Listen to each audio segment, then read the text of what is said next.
Apocalyptic Black Technology System. This video is purely for entertainment and does not infringe on copyrights or laws. The rights to the novel and image belong to the original author. We do not claim ownership. Don't like waiting and want to listen to this fanfic in full now? Subscribe to our Patreon, where you'll find the best fanfics. Chapter 45 Double Insurance. Regarding Su Ran's question, Liu Tingting did not doubt him, and showed a rare look of sadness and reminiscence, and said, "Our era was an era when powerful civilizations roamed the starry sky, and the most powerful civilization could sweep across the Milky Way. The coward in this land used to be that kind of civilization. At that time, a certain powerful civilization once calculated that the Milky Way is vast and the civilizations are blooming, and the chances of forming an alliance with each other and forming a side are less than 1 in a million. 1. The information of the swarm shows that in the current Milky Way galaxy, civilizations are forming alliances with each other. It's like in a dark forest where ruthless hunters go hand in hand and become giant beasts running rampant in the dense forest. It's unbelievable, said impossible, but Liu Tingting's eyes seemed a little empty and distant, obviously thinking about the possibility of this impossible. Su Ran's heart skipped a beat, and she didn't know what to say for a moment, but Liu Tingting quickly came back to her senses and said, "Unfortunately, this is top secret. The few Gala we control was built after the swarm landed on the Earth, and there is no battle with the Proxima fleet in its own database. For the record, we did not have the authority to log into the central mother nest and several key insect nests to query the biological database. We did not take any risks at the time. Therefore, we do not know what these two forces are now, and we do not know what the Proxima fleet is like. However, what we can confirm is that Proxima Centauri wiped out the last batch of interfering troops left in space by the bug swarm a few months ago, and is now searching for traces of the bug swarm." Su Ran was just coming to her senses. He is no longer the ordinary survivor of the past. What scenes have he not seen along the way? The magnificent starry sky and sea in the mouth of the spore life really shocked Su Ran, but he was more outward looking and looking forward to, if one day, his Xinjing fleet can also become the overlord of the galaxy sweeping the galaxy, what would it be like? The grand scene, of course, that's all for later. What he has to think about now is a more realistic issue. Su Ran frowned. According to his memory, in his last life, he survived until the 3rd year after the end of the world. At that time, it was still the situation where the swarms and humans were killing each other on the Earth, and there was no Proxima Centauri at all. Fleet. Su Ran was not very worried and said, 4.2 light years is not a small distance. If you jump, you may be able to reach it soon, but if you want to find something on this macro scale, it will definitely take a lot of time. To find Proxima Centauri, the solar system, and finding the Earth are not things that happen overnight, right? In fact, it's really not. But it's different now. Liu Tingting said, "Someone sent the positioning coordinates to Proxima Centauri. Do you remember the flying saucer you shot down in space? It was a group of strict lunatics. When the sky penetrated them, they had already calculated that they could not run away. They seemed to be running away, but in fact they wanted to drag you all into the water. They invaded the biological database of the swarm, learned of the threat of Proxima Centauri, and fled while chasing. It sent a message into space. It was working with the swarm to interfere with the Pacific battlefield, in the chaotic electromagnetic waves. You who are far away in Xinjing did not catch the signal from it, but we caught it at the scene." Hearing these words, Su Ran gasped slightly. At that time, he wasn't even sure that he could destroy the flying saucer, but the flying saucer judged that it was bound to die. No. This is by no means a judgment. The battlefield is not a child's play. The conclusion must have been deduced and calculated on the flying saucer. They amazingly calculated that they could not survive from the hands of the Yuncheng. From this point of view, they flee to the starry sky and fight desperately. Although they are trying to survive, they are also trying to make the fleet and Su Ran completely ignore the message of flying into the deep space. Yuan Licheng also thought of this level in an instant, opened his mouth for the first time, and said in surprise, "They know they can't escape, so they just use ruthless hands, and want to use the hands of others to kill everyone on the Earth." Liu Tingting nodded, then shook her head and said, "Maybe so, maybe they have a deep purpose. There is a lack of information in it, we can't make an accurate judgment. But we think that they should still exist in other groups of individuals in the universe, otherwise, we would never use such a method. Because if our judgment is correct, there should be individuals of them on the Earth now. However, to be on the safe side, Their individuals are probably also sending signals to Proxima Centauri non-stop now double insurance. Their own flying saucers send out a positioning first, and the individuals who stay on the planet continue to send out. Isn't this too rough? Su Ran frowned. Yuan Licheng said. 4.2 light years is not a joke. Even if the signal travels at the speed of light in a vacuum, it will take 4 years to reach Proxima Centauri without loss or interference. Haha. Liu Tingting laughed. You underestimate them too. Little guy, they may not be as powerful as your commander's civilization, but the level of development of the flying saucer is still acceptable, although it has been repaired for so long. It hasn't been repaired, but it's above you now. If it wasn't for your commander, Your Excellency, who made a sneak attack and cut off their way of life, I don't know what will happen in this battle.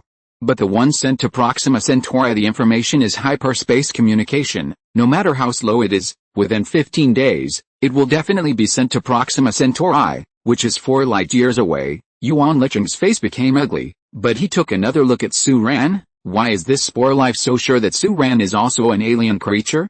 More sure than anyone. 15 days, Su Ran silently calculated in her heart. 15 days, plus the time for the Proxima Centauri fleet to arrive. No matter how fast it is, it will take 2 months or even longer. This time is enough to upgrade to level 5 to build a fleet. Perhaps there is still time to unite the globe. The Proxima fleet is here for the swarm, but a naturally habitable planet like Earth is likely to be their target as well. No, almost 80%. If human beings are not strong enough and powerful enough, how could the alien fleet that came all the way would let such a natural planet go? Even Su Ran, he can't either. Swallowing the Earth in one gulp is what the Proxima Centauri fleet would do, but on the other hand, as long as human beings are strong enough to swallow the Earth and their mouths will collapse, the Proxima Centauri fleet may not dare to bite even if they see the Earth. Weak countries have no diplomacy. This is especially true for weak planets and civilizations. The news of Proxima Centauri made Su Ran nervous again. After the First World War in the Pacific, the swarm was defeated. Su Ran really felt like he was seeing the light of day, and even felt a lot more relaxed. But now, after receiving the news from the spore life, Su Ran couldn't help but feel the urgency again. All processes and preparations must be accelerated. Su Ran was meditating, and Liu Tingting didn't interrupt, just waiting like this. After a while, Su Ran asked, I said, if we hadn't been defeated by that flying saucer, would you have surrendered at that time? As soon as these words came out, Liu Tingting was stunned for a moment. Obviously she didn't expect that. After Su Ran thought for a long time, the first sentence she said was actually this question. Chapter 46. The Queen woke up. Liu Tingting said, trust us, we bet based on the background. Now that we have run a part of it, we don't care about it. We said that if we cooperate with you, we won't commit the taboo of going around. Yuan Licheng thought, is it a word that can be used in this kind of place? Shouldn't we use wall grass at this time? Su Ran smiled. He believed what Liu Tingting said. The spore life left on the Earth is just a seed. If it takes root, it will not choose to move. Liu Tingting said, it seems that you are not so nervous about the Proxima Star fleet. Soldiers will block the water and cover them with earth. Su Ran said solemnly, we will dare to fight when they come. Liu Tingting also smiled slightly, and said, okay. If there's anything we can help, feel free to ask. Of course, you'd better arrange a place for us in the fleet, and find a way to give us the individuals who stayed in Australia.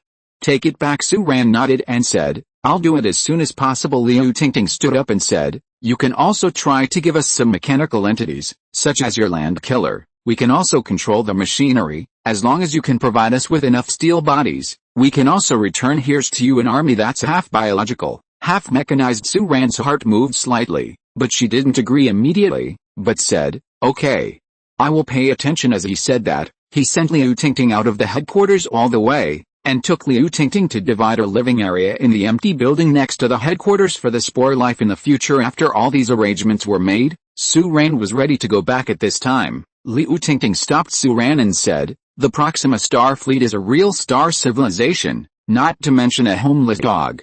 Although we haven't confirmed their attack mode and core technology direction, they can destroy the fleet of swarms. It is possible to crush you, no matter how powerful your civilization and mine were, but now we are the dogs of the family. These words made Su Ran's heart tremble slightly. He nodded and said, I understand. Thank you for your reminder.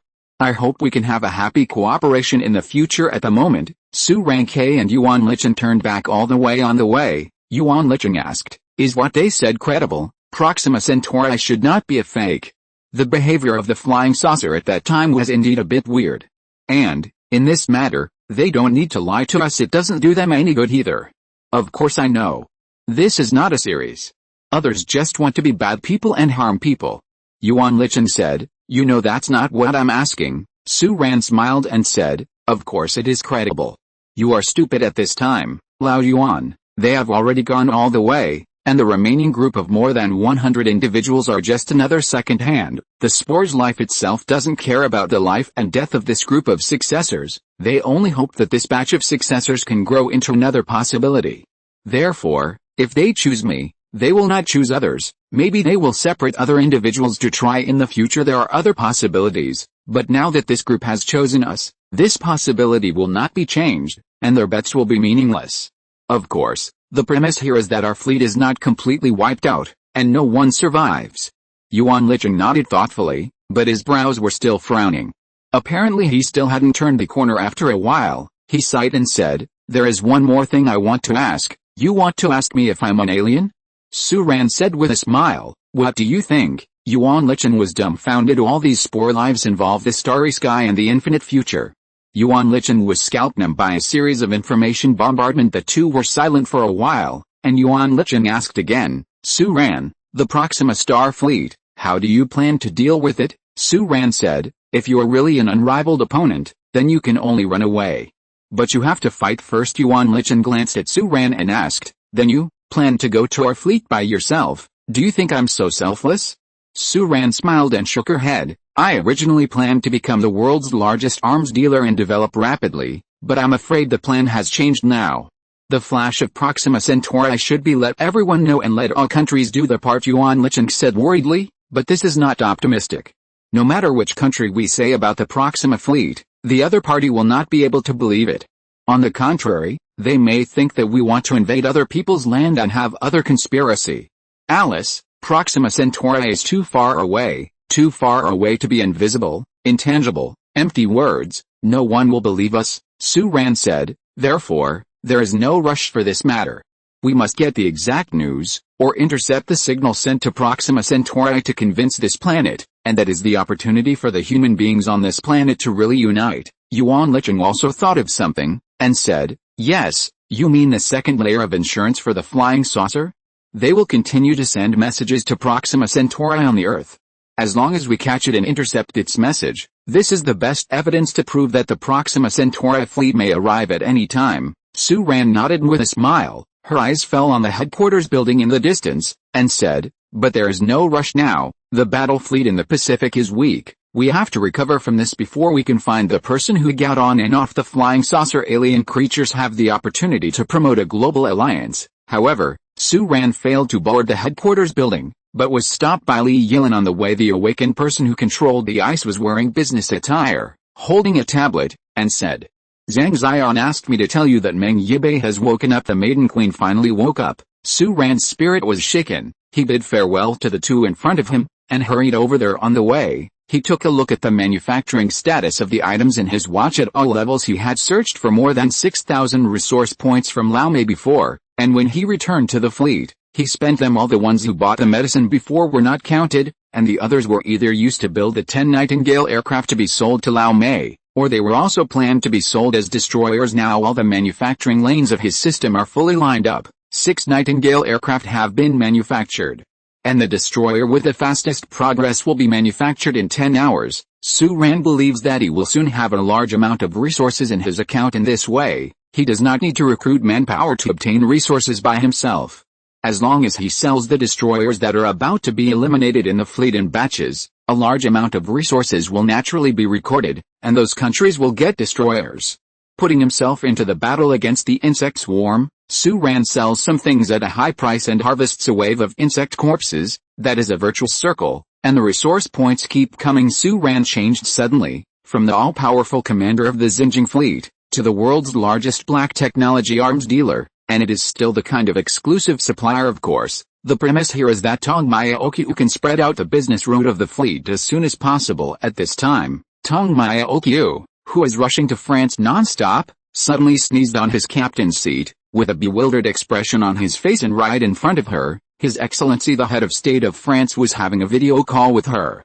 Seeing Tong Maioki sneezing suddenly, he asked with concern, "Captain Tong, are you okay?" "It's okay, let's continue." Tong Maioki looked around blankly but couldn't find who was cursing him, and finally his eyes fell on the head of state in the picture. "Okay. We are willing to buy 1 destroyer and 5 of your Nightingale aircraft. I have read the parameters of your various weapons, and it is incredible that such a small fighter as the Nightingale aircraft can have anti-gravity engines and shields. System, and destroyer. This is simply an infinite combat platform in the air. This kind of technology is hundreds of thousands of years ahead of us. Our experts and military members are full of praise for your equipment and look forward to it here. On behalf of our country, please allow me to thank Xinjiang Fleet for its generosity. You are willing to sell such precious technical products to us. Your sincerity and righteousness really make us ashamed. I would like to extend my highest respect to you and your commander." The head of state was full of praise for the products of the fleet, and Tong Maioki was a little ashamed, thinking, these are actually what our fleet wants to eliminate. Chapter 47 The Captain and the Girl. Su Ran saw Zhang Xian outside the isolation observation room of the medical department of the headquarters. Through the glass outside, Meng Yibei could be seen sitting by the bed in the corner of the room, with her head slightly lowered and her hair disheveled. She looked in a terrible state. Her condition is not very good. Zhang Xian said, "It has been an hour and a half since she woke up, and her mental state has been very unstable. Her nerves and brain are repeating the 2 processes of burning and self-repairing. If it wasn't for her amazing self-healing ability, she might have died a long time ago, but because of her unstable mental state, we have no way to give her an infusion. If this continues, she will wear down her body first." Su Ran nodded and said, "I'll go and have a look first." Zhang Xian was taken aback, and immediately refused. "This is not acceptable, Commander, this is too dangerous. There is a self-defense zone around her, which is the manifestation of unconscious dark energy control. Once you approach this zone, you will be thrown out directly." Zhang Xian couldn't finish her sentence because she noticed that His Excellency the Commander was staring at her without saying a word. Of course, Zhang Xian didn't think it was because she was too attractive when she was over half a century old. She coughed dryly and said, "Please go in, Your Excellency Commander. If something unusual happens, we will release tranquilizers as appropriate. Please rest assured." Only then did Su Ran walk into the isolation room. The girl sitting by the bed heard the voice, raised her head slightly, and looked this way. Meng Yibei's face was a little pale, and he didn't even look as good as when he was in distress in California. But when she saw Su Ran, she still smiled slightly, looking cheerful. "You are really a big shot." "Well," Su Ran said, "your condition, is it okay?" "Let's still look like that. That thing woke up, and kept screaming and screaming in my mind, like a tireless baby, crying and screaming in my mind all day long." Meng Yibei deliberately revealed with a relaxed expression on his face. He said, "It's you. I always thought you were an ordinary soldier, but you are such a big shot in the Xinjiang fleet, and you didn't even tell me. Really, it's in vain for me to carry you after walking for so long. I cried and called for someone to save you." Crying and shouting? Su Ran pulled a stool and sat down about 3 meters away from the girl. He noticed that one of Meng Yibei's eyes was still changing slightly, thinking about what Zhang Xian just said. Introduction. He knew that the girl's condition was not as good as she said. "It's not that exaggerated," Meng Yibei said with a smile on his pale face. "It's just to describe how hard it is for me to save you. You're not treating me better now, it's all your place." Su Ran looked at her, drawing such a picture in his mind, the picture of the girl carrying him on the road in a foreign country, looking for people everywhere. Su Ran said solemnly, "I will definitely solve your problems and make sure you are alive. I will definitely save you." Meng Yibei was stunned for a moment. The smile on her face disappeared for a moment, but soon she started to smile, and the 6 orange paints on both sides of her cheeks flickered faintly, as if on the girl's face. What kind of fluorescent special effects were added? "Don't force it. I don't know what my situation is. It will be shameful if I can't realize it when I say big things, and, I don't mean to ask you to do anything. I just mean, since this is your territory, I want nice clothes, comic books, and a computer. Can you get me some? I can't get out, and I don't know anyone else. I can only ask you, otherwise it would be too boring to sit around for a day." Su Ran pursed her lips and said, "Okay." The two fell into silence in the brightly lit room. Su Ran stared at the girl with silver gray skin sitting opposite, while Meng Yibei stared at him, perhaps because he was a little tired. Meng Yibei leaned back slightly, turned his body sideways, leaned his head on the bedside, and looked at Su-Ran with his head tilted. After a while, his smile couldn't hold up anymore. She said softly, "How are Lucia and the others? They are all very experienced survivors. I will extend an invitation to them. If they are willing, I will invite them to the fleet." "That's great." Meng Yibai said softly, "If I knew you when the swarm captured us, you would definitely come to rescue us, right?" Her voice was getting lower and lower, of course. Su-Ran didn't know what to say. Meng Yibei's eyes became deeper and deeper, and his voice became lower and lower. "Is our agreement still valid, promise?" Su-Ran was slightly taken aback. "That's. If one day, I want to become a villain, please kill me. Someone I know should kill me. At that time, please come here." Su-Ran's heart trembled slightly. He had noticed the girl's malaise before, but he didn't realize it until this moment. That's not malaise, this is the state of dying. The energy of those days in California was just a flashback. After the war, the queen of the swarm weakened, and the consciousness of a weaker girl could surface and control this body. However, this was just a moment of flashback. As time went by, the will of the queen of the swarm became clearer and stronger, while the human soul was running out of fuel, and every day of painful confrontation was consuming her last effort. Su-Ran was about to say something, but when he looked up, he found that the girl was leaning against the bed and fell asleep quietly, breathing evenly, but her face was so pale, and the color of the strange orange organ on her face seemed to be they all dimmed, as if they were about to go out and return to darkness. Su-Ran stared at her for a while, stood up silently, and left here, with a heavy heart. He didn't say anything to Zhang Xian. After leaving here, he took the initiative to contact Liu Tingting, who he had just met. Liu Tingting was also slightly surprised. "I thought it was not the time for me to contribute." Su-Ran didn't talk nonsense following the life of the spores, but went straight to the point and briefly talked about Meng Yibei's matter. After listening, Liu Tingting was silent for a moment, and said, "We can handle it, but we need a lot of equipment support. What we need may be organic equipment. This may require a lot of resources." Su-Ran nodded. "Just say what you want. I will try my best to cooperate." "Are you sure?" Liu Tingting shook her head in a rare way. "Do you know what the so-called consciousness and soul are in human mouths?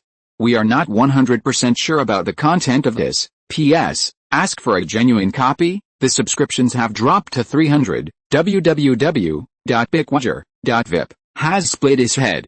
Chapter 48. Delivering the Destroyer. Ships. The Spore Life entities in the new capital quickly entered the headquarters.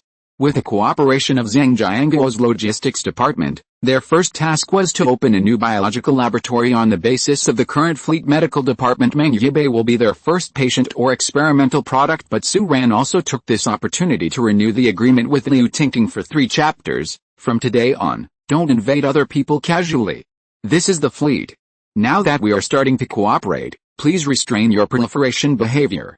However, I will provide you with a mechanical host." Liu Tingting did not refuse, and said, "I understand this point. Although the technology of your fleet is far ahead of human beings, you are still rooted in human beings at this stage.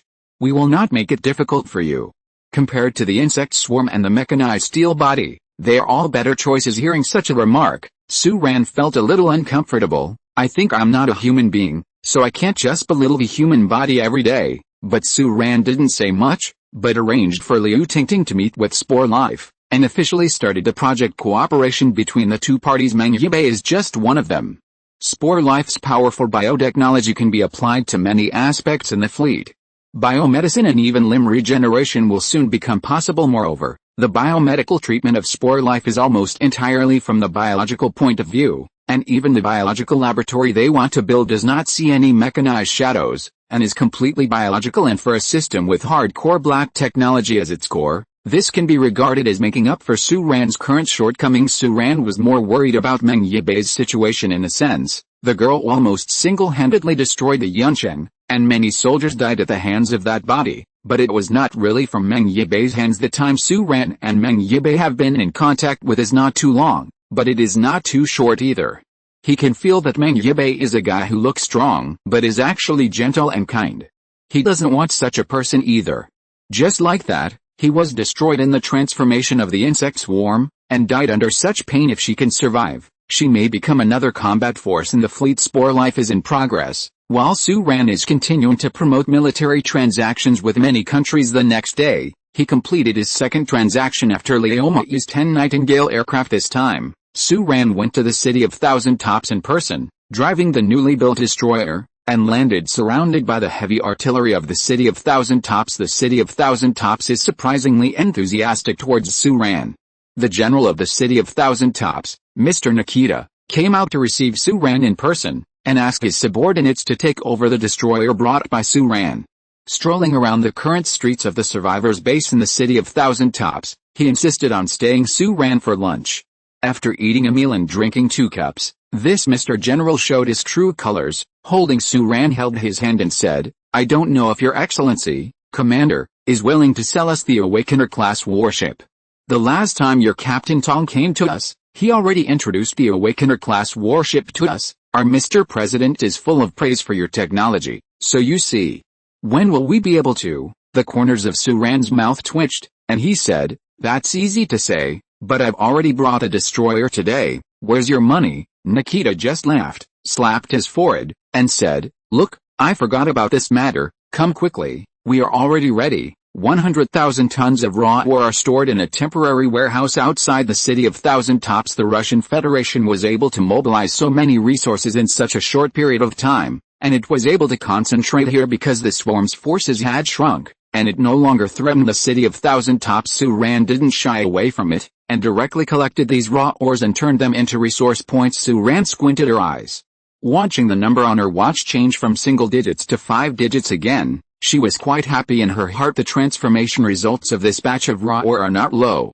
There are more than 70,000 resource points in the watch for 100,000 tons of raw ore. If this is the case, the construction of the second Yangcheng is just around the corner. At this time, Mr. General Nikita came up again, and came up to talk about the purchase of the Enlightened One.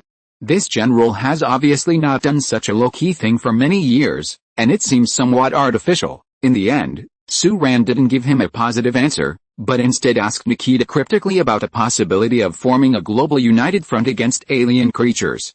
Nikita was ambiguous about this, and didn't give Su Ran any positive answer. Su Ran didn't stay any longer, but quickly left in the Nightingale aircraft accompanying the destroyer, and turned back to the Xinjiang Special Zone. Now there are many insect swarms outside the Xinjiang Special Zone, and the main force of the fleet dare not leave after boarding the Nightingale aircraft. Li Rui, who followed Su Ran to protect him all the way, said, "This Admiral Nikita looks respectful to our fleet, and he is also generous and polite, but in fact he has deep thoughts." Su Ran nodded, then shook her head again, and said, "It's just that I don't want to buy our things that much.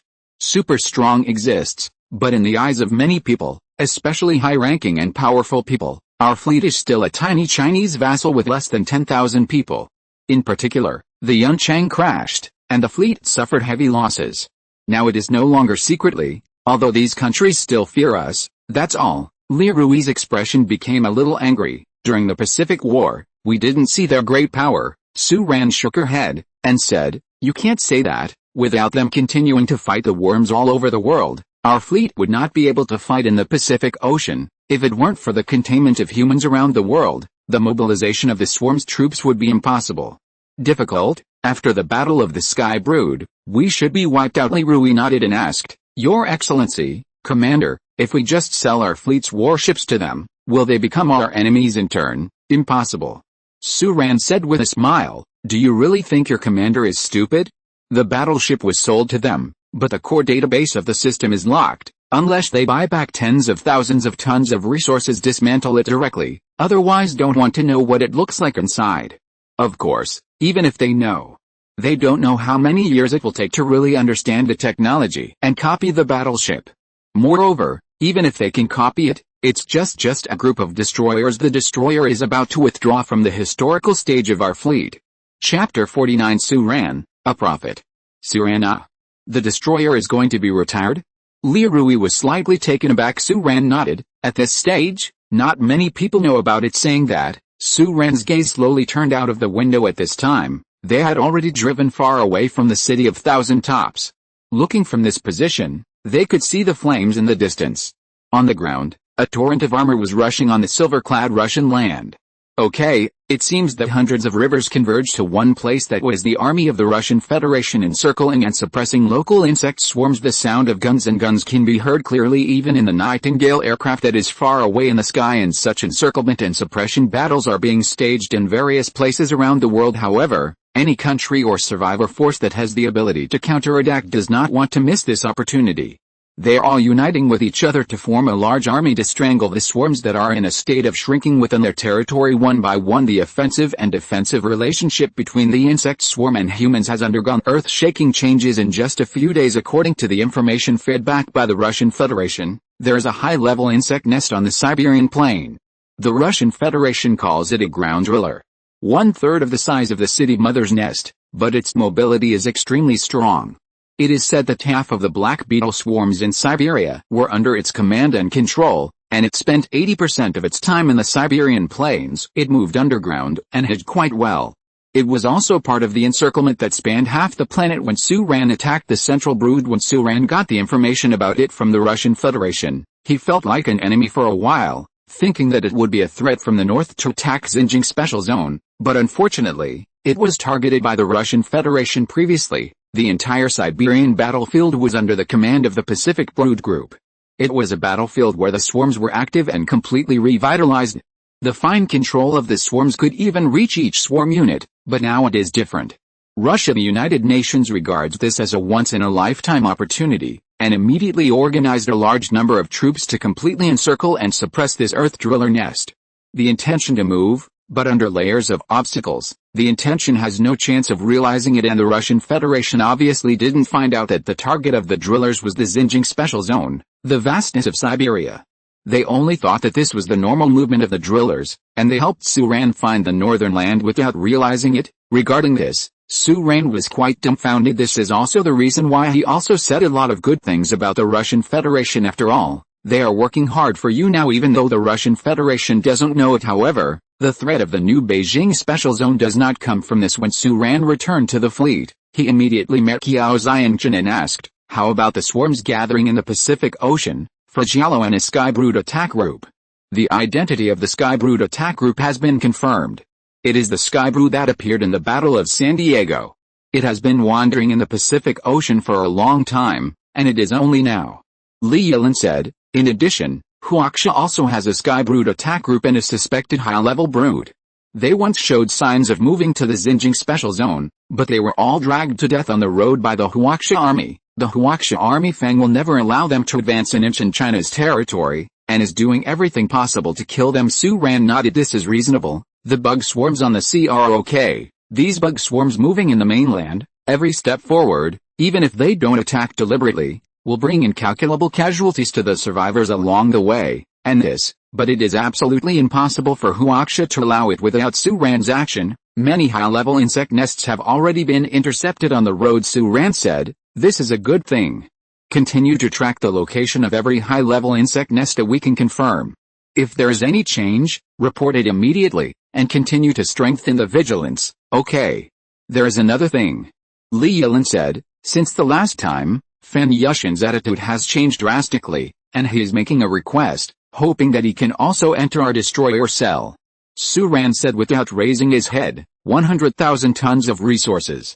We can't give preferential prices this time. Li Yilin smiled softly, and said, I have already told him about this. He agreed with 100,000 tons of resources, and he also wants to ask you, but so much, enlightener level can the battleship be sold to them? The corners of Suran's mouth twitched when he heard this, and said, is this telling me that China is going to build its own fleet? Li Yilin shrugged, I don't know either. Although there was some unpleasantness with Fan Yushin before, Suran could still understand what Huaxia did.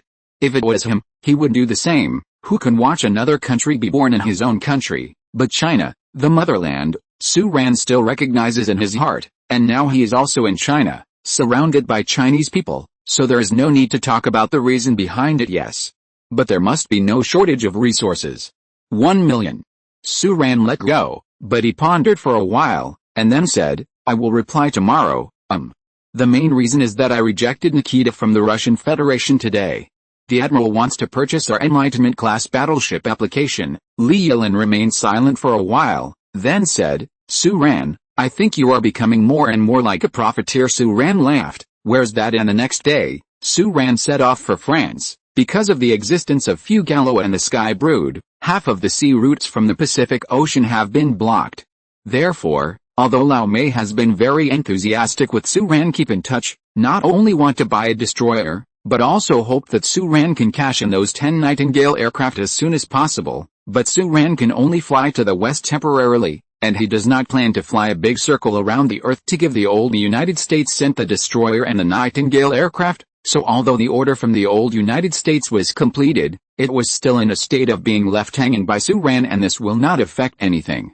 In 2 days, Suran traveled from Russia to France to Germany, and delivered goods thousands of miles away.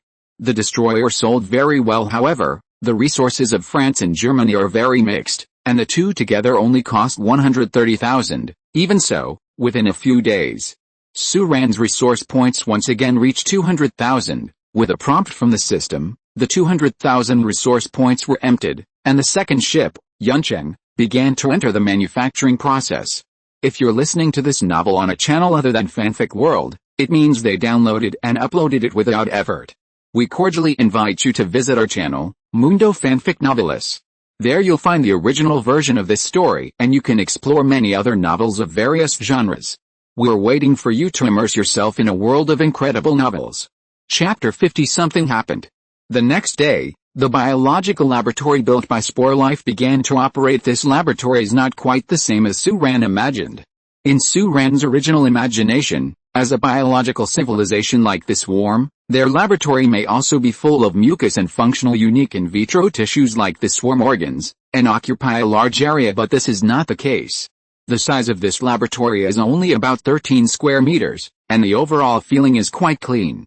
There is no mucus, and there are no slowly pulsating tissues and organs, but there are many bottles and jars.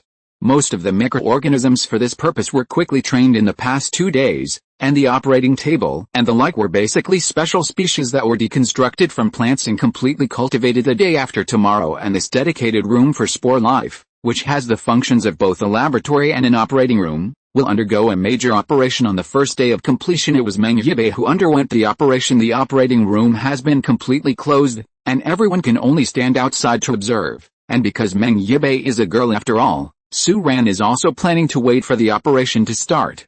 So she screens off all men including herself. Liu Tingting stood shoulder to shoulder with Suran, and said, most of them are local materials.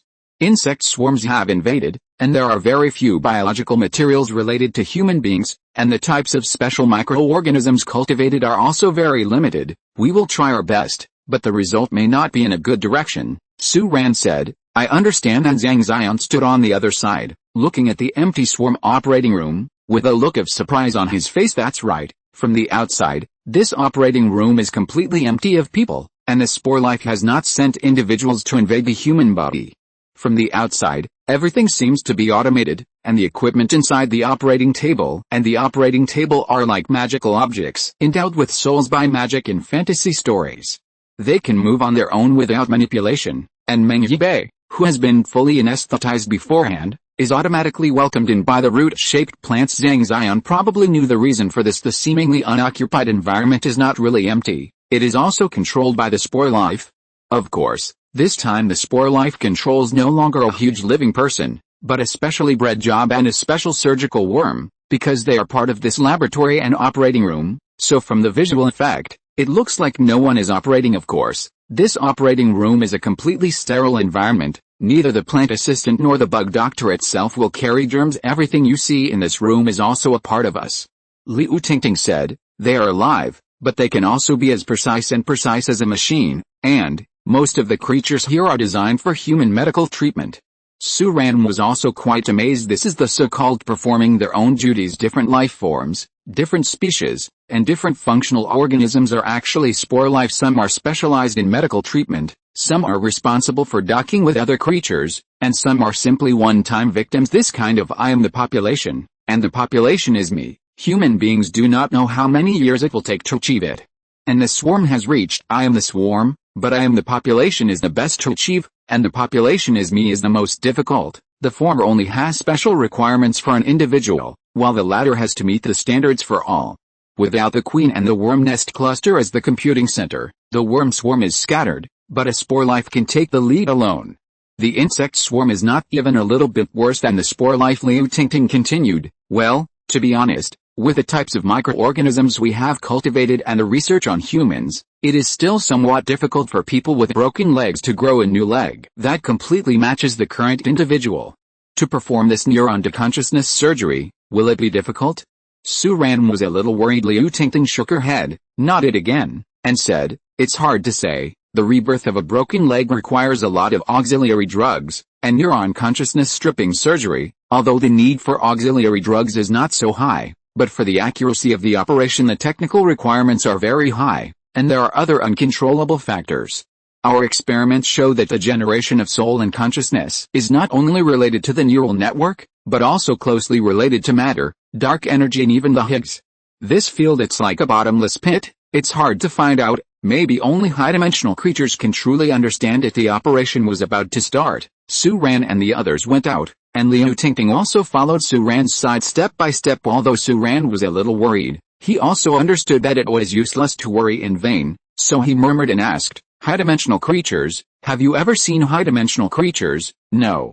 Spore Life replied succinctly, do you think Ao Wei is so good-looking? You can't even perceive it. Even if you see it, he can see you but you can't see him, or you can't see him when you see it. It's him that I don't see. Su Ran's brows were frowned into Chuanzi. What are you talking about? Why is it similar to tongue twisters? But Liu Tingting changed her expression and said, have you seen it? It is normal for the Spore Life to ask this question. They are willing to cooperate with Su Ran. In fact, they have recognized that Su Ran's civilization is strong enough, but they are just like them. Therefore, as a high-level civilization in the past, they may have seen woolen cloth. From this point, Su Ran could see that the Spore Life seemed to be as curious as himself about what a high dimension was like. Su Ran thought for a while. I didn't know if he wanted to return one, but it suddenly occurred to him that he might have actually come into contact with it. Wasn't the rebirth 3 years ago itself inexplicable in 3 dimensions? Su Ran was silent for a moment, and only said, maybe, as you said, I may not realize that it really is after I come into contact with it. These words made Liu Tingting look at Su Ran one more time, as if she was speculating and thinking about something. After a while, Liu Tingting asked in a chatty tone, can I know how you became what you are now? This sentence stopped Su Ran. How can I give an answer without losing my identity as a dog of a powerful civilization? Su Ran was meditating, but at this moment, there was a sudden commotion outside. Li Rui ran in from the outside, saw Su Ran, and said in a panic, Your Excellency. Something happened. This happened to relieve Su Ran. Su Ran said, don't worry, what's the matter? There's a swarm warship, Fugalo, approaching our fleet rapidly. Chapter 51 Raid. Running out of the medical headquarters, the air defense sirens outside had already sounded. The 20 turbo laser cannon fixed turrets scattered around the fleet headquarters have already completed the adjustment of the muzzle position, and at this moment they are spewing death flashes into the sky. Rays of flashing light penetrated the world and fell towards the far reaches of the sky. Lin Yuandong's frigate has slowly risen into the sky, and its guns are fired, bombarding a certain position in the far sky. At this moment, the firepower of the headquarters seemed to gather into line, and flew towards the sky in patches. However, the Fugalo, which was rapidly approaching the fleet, still did not appear. Only a series of plasma rays penetrated the clouds and flew in convectively. The turbo laser guns that were hit exploded in an instant, turning into a blazing mass on the headquarters airport. Huge fireball. The headquarters is full of people running around. Li Rui hurried over with the awakened team and surrounded Su Ran. Your Excellency Commander, Captain Kiao wants you to go to his battleship. No. Su Ran turned her head and glanced at the building where the medical department she had just stepped out of, and said, drive our ground communication command vehicle over this. Li Rui hesitated. He was worried about Su Ran's safety. Go do it. Su Ran only replied this sentence, then turned her head with her hands behind her back, and looked into the sky. In the blink of an eye, the Fugalo in the sky had already appeared, approaching the fleet headquarters here at high speed under intense firepower. Su Ran saw that Fugalo's twisted and lightning-like main structure had been lit with open flames and burst into flames. Its shield has been broken at this time. Li Rui drove the command vehicle over, and Su Ran boarded the command vehicle, quickly connecting the land and sky command platforms and combat systems. This Fugalo is not the one that wandered the Pacific Ocean, but popped up out of the blue. It had been stealthy before, preparing to quietly approach the fleet headquarters. But it was discovered by the peripheral warning buoy detection drones dropped by the fleet in the airspace 70 kilometers away from the fleet at this point. Fugallo directly got out of the stealth state, pushing this way at a high speed, and not only that, another Fugallo on the Skybrood battle group wandering in the Pacific Ocean also suddenly moved at this moment, carrying the battle insects covering the sky and blotting out the sun. They quickly moved towards Su Ran's fleet headquarters approached. These two Fugallos should be the last warships of the swarm. Even if there are more, there will be at most one. Su Ran looked at the display on the radar, his eyes darkened. Although the Fugallo and the Skybrood attack group in the Pacific Ocean started late, the Fugallo there is advancing at a high speed, and has even left the Skybrood battle group behind. According to computer calculations, it will arrive at the battlefield only 1 minute and 7 seconds later than the first Fugallo that appeared here now, and the Skybrood is expected to arrive at the Xinjiang headquarters battlefield in 10 minutes. This is not good news. Su Ran's eyes were heavy, and he said, "The shield of the first Fugallo has disintegrated. Qiao Xiangjin, your ship will launch into the air immediately and cooperate with Lin Yuandong's ship to destroy the first Fugallo. We want you to complete the first Fugallo within a minute. Beat it down." Lin Yuandong and Qiao Xiangjin took orders one after another. The battleship is casting a huge shadow on the land. Qiao Xiangjin's Apocalypse released its optical invisibility at low altitude, and the superconducting electromagnetic cannon that had been adjusted for a long time made a deafening roar, and the high-speed projectile flew towards the first Fugallo approaching in the sky with unparalleled power. And Fugallo has been approaching at high speed, flying all the way, fighting back all the way, and lowering the altitude. It seems that he even wants to land. It is the Queen who is looking for them. Su Ran's eyes darkened. All the fighter jets in the fleet will take off immediately to protect our frigate and the Awakener. Su Ran issued a series of orders, but at the same time observed the trajectory of the second Fugallo. It is also pointing at the fleet headquarters, but it is gradually increasing its height. Su Ran realized that this Fugallo wanted to enter space and bombard the fleet headquarters at high altitude and orbit. One is searching for the Queen on the ground, and the other is hiding in space. This is really a good idea. The Yunchang crashed, and Su Ran really didn't have a space battleship that could be used. Needless to say, the Enlightenment, although the frigate was barely a space-level battleship, but its firepower was not enough, and it could protect the turbo laser cannon on the ground. Cooperate with a ground armament, but if it rises into space alone, it must not be the opponent of the Fugallo. But Su Ran wasn't too worried. There are fighter jets, Enlightenment and frigates around them, and there are still 16 turbo laser cannons on the ground that can be used, which can fully support them and space bombardment. Wait for them to destroy the first Fugallo first, and see if the one in space can still sit still. Su Ran's eyes were heavy, monitoring the dynamics of the entire battle situation. But at this time, Li Yilin, who was sitting in the headquarters building, asked worriedly, "Commander, do we want to ask the Huaxia military for military assistance?" Of course, Su Ran understood what Li Yilin was looking for in this military aid. There is no need to ask for help for the two Fugallos. What Li Yilin is worried about is the Skybrood combat group that will arrive in the fleet in 10 minutes. The hundreds of thousands of war insects are not a joke. Su Ran lowered her head slightly. If Huaxia wanted to provide military assistance, there should be a message by now. Huaxia will not wait until death, especially now that the situation has improved, and it is no longer particularly difficult for Huaxia to mobilize troops. However, because of this, the rescue and cooperation relations have changed. Huaxia wants to incorporate the Xinjiang fleet, and this is an opportunity. Therefore, they may only choose the right time to act. This is very realistic, but if it was Su Ran, he would do the same. But he still said, "Call for help. Tell them that the swarm attacked us madly because we captured the Queen of the Swarm." Hearing this news, everyone in Li Yilin's headquarters command center was shocked, and Li Yilin was the first to react, saying, "I'll send the message immediately." But Su Ran continued, "What about the two nuclear torpedoes? Wasn't it useless in the previous Pacific battle? Load them on the two destroyers, let them go into the air now, and circle around from the rear to avoid a second approaching fast Fugallo. Intercept the Skybrood battlegroup." Hu, the captain of the destroyer, who was also in the command channel, responded immediately, "We will set off immediately." The two destroyers were slowly rising from the rear of the fleet headquarters, accelerating, and quickly flew away from the fleet. Li Yilin quickly collected words and sent out the fleet's request for help. Chapter 52 Full Firefight. Xinjiang Military Command. Li Ji paced anxiously, and looked at Fan Yashin standing in front for the third time in the picture. The scene of the battle between the fleet headquarters adjacent to the new capital city and Fugalo is shown. The first Fugalo has already cut into the sky above the fleet headquarters like an arrow from the string. The two warships were entangled, shooting at each other in the sky, and the turbo laser cannons on the ground were firing in unison.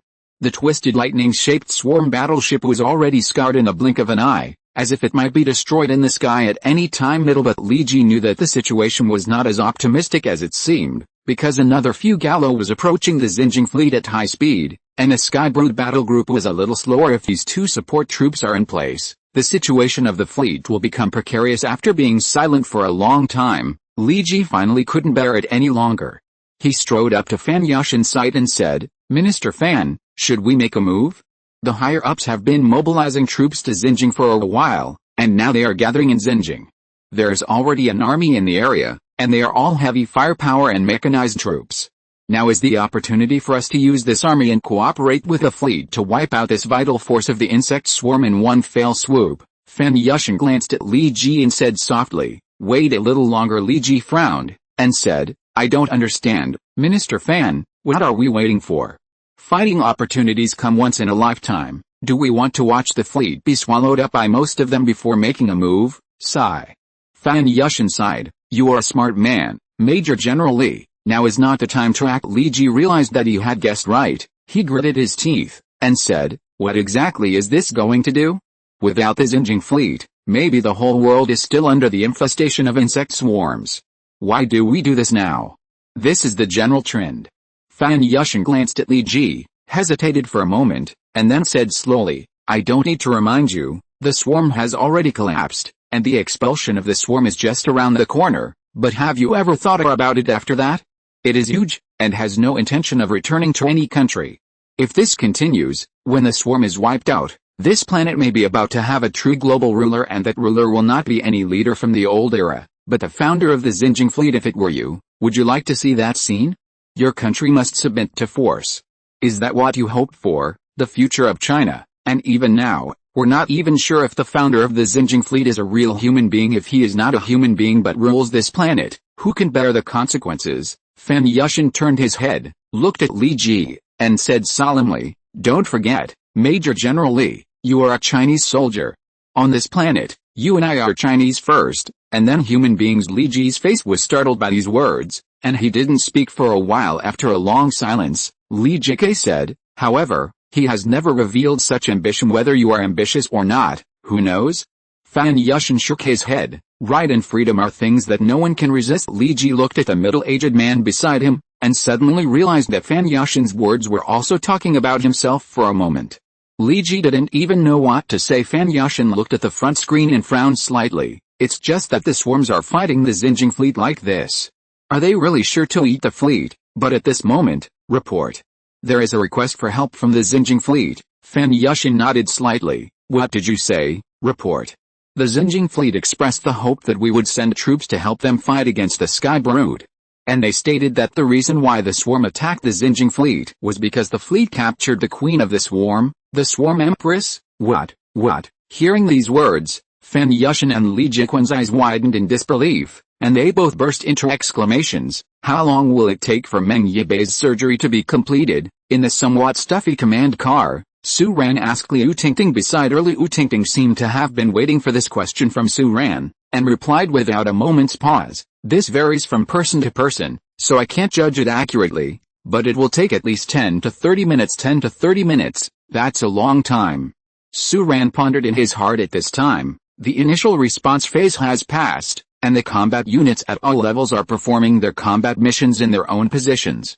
Instead, Su Ran is temporarily idle here for a while, and what needs to be waited for is the next round of changes in the situation. But at this moment, Liu Tingting asked, "Why didn't you just kill the queen?" Su Ran asked back, "If I kill her, will the bug swarm stop bothering me?" Liu Tingting nodded, "That's right, it's already reached this point.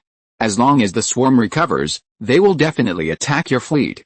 It's just a matter of time." There was a loud noise in the sky. The side of Fugalo was hit by a series of artillery fire from the frigate, and a series of flames lit up. The Fugalo was directly penetrated from the side. The huge hull was emitting billowing smoke as it slanted down from the sky while falling. Fugalo threw out 6 meteorite-like sphere capsules at high speed on the scarred and broken hull, piercing through the thick smoke and the billowing battlefield, and falling inside. 2 of them were destroyed by turbo laser cannons on the ground, and turned into fireballs in the air, rolling on the ground like fireballs, but the other 4 took advantage of the favorable conditions created by Fugalo, who crashed at a low altitude and landed steadily on various positions of the airport. Following the landing of the 4 meteorite-like flying sphere capsules, Fugalo also obliquely fell on the far field of vision, like a comet falling to the ground, and the whole Earth seemed to tremble. This Fugalo was finally destroyed from the air. However, the turbo laser gun turret on the ground kept readjusting the position of the turret and the angle of the muzzle, facing the other end of the sky, and continued to fire. Under the continuous firing, the temperature of the turbo laser cannon was already horribly high. The laser cannons have been swallowed by the billowing steam. The small nuclear power generation modules buried underground that power the entire fleet are still operating non-stop, and at this moment, the second Fugalo was infinitely approaching the battlefield. Chapter 53 Dark Energy Artificial Man. The destroyer was piercing through the clouds and speeding over the yellow sea. The sky behind was cloudless, and the artillery fire on the Xinjiang battlefield had long been left behind. But it was difficult for Hu to relax because their front is a big group of dark clouds. It was a huge group of thunderstorm clouds, which were passing through the sea at high altitude at high speed. From the outside, one could see lightning flashing inside, occasionally reflecting the towering bodies of terrifying creatures. That's the Sky Brood battle group in the sky. It is like a gathering cloud that can't be seen at a glance, casting continuous shadows on the sea level. Hu looked to the other side. Another destroyer was driving alongside him. Controlling that destroyer is Queen 7, a warship controlled by artificial intelligence. The 2 destroyers seemed so insignificant in front of this huge Sky Brood battle group. Hu took a deep breath, and slowly ordered, "Nuclear torpedo preparations, directly ahead, at the core of the thunderstorm cloud. Our ship is ready to launch first." There is no comparison between 2 destroyers and an integrated Sky Brood battle group. Coming here and dropping nuclear weapons is their only combat mission. The 2 nuclear weapons will definitely bring incalculable battle damage to the Sky Brood combat group. Behind is the clear sea and sky, and the front is covered by thunderstorm clouds like mountains in the sky. The destroyer is flying between the 2.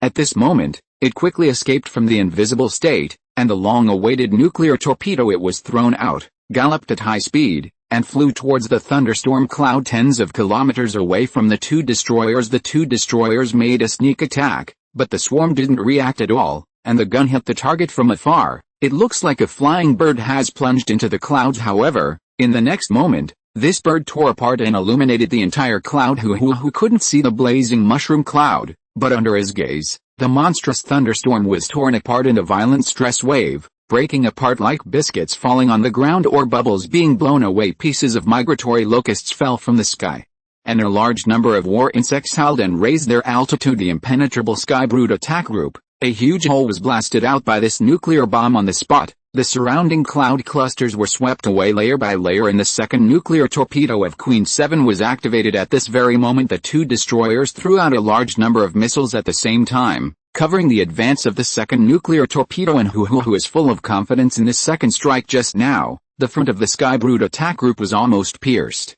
In this case, how can they have time and space to intercept the second nuclear bomb? Hu seemed to have seen the scene where the second nuclear bomb passed through the explosion cloud of the first nuclear bomb, hit the Sky Brood battle group deeper and expanded the battle results, and disabled them in one go. However, at this moment, a bright starlight lit up in the sky like a blue galaxy coming to the mortal world. Dense plasma balls and plasma cannons pierced through the explosion cloud. They were huge in number, covering the sky and the sun. The second group of missiles with nuclear bombs as the core was directly intercepted in the air. Turning into pieces of gorgeous flashes, the 2 destroyers invariably raised their heights to avoid the impact of close-range explosions high in the sky. Hu lowered his head in surprise and looked down. The Sky Brood combat area was indeed split in the middle, and because of this, the core of the Sky Brood combat group was fully exposed. It was not the semi-steel aerial platform that Hu had seen in the Northeast Plains battle, but a supergiant brood that floated like an island among dense swarm flying units and was guarded by countless sky watchers and howlers. Moreover, on that huge island-like mother nest, there are countless heavy artillery, but they are all flashing, ready to fire at any time. It was a door-level nest. The swarm of migratory locusts in the outer circle is just an illusion. The interior of the Skybrood combat swarm is a door-level superbrood guarded by swarms of whalers and skywatchers. As the main force, at that moment, Hu's pupils contracted inch by inch, and he felt as if his heart had stopped beating for half a beat. The information is wrong. The information is wrong. The information is wrong. Hu roared, "We will return immediately. Notify Queen number 5 to return immediately, and report back to your Excellency Commander immediately. There was a major mistake in our preliminary investigation. This is a deliberately hidden door. Level brood, please prepare the fleet for the battle. Please prepare the fleet for the battle." Hu ordered to return almost without hesitation. If this is a Skybrood attack group, Hu might have to stand up here with Queen 7 in order to buy time for the fleet, but it can't work now. It has been confirmed that this is a gate-level brood. If he and Queen number 7 stay here again, it will not be a delay, but a death. The fleet is now empty, and their 2 destroyers are also one of the main combat forces, and they must not be lost here in vain. At the same time, on the land of Europe, Tongmaya Okyu, who is negotiating with the Irish Prime Minister, received the urgent news, immediately stood up, said goodbye in a hurry, boarded the Mandala in a hurry, and took off in an emergency. The Irish Prime Minister frowned. What happened? At the same moment, the Xinjiang fleet, the turbo laser cannons are firing continuously, emitting a huge hum that makes the eardrums tingle. The Awakener and the frigate are re-establishing their positions in the sky. Refraction. It was as if 2 giant beasts were walking through the air, and Suran was jumping off the command vehicle. Standing in the shadow of the 2 destroyers, the ground trembled slightly, and the stones on the ground were beating restlessly. That is also affected by turbo laser guns and battleship fire. But at this moment, Suran's eyes fell on the empty airport. The 4 meteorite-like spherical cabins that successfully landed are slowly opening. They were scattered in several locations on the Nuoda airport. After falling to the ground, the internal troops of the fleet immediately dispatched a mobile force.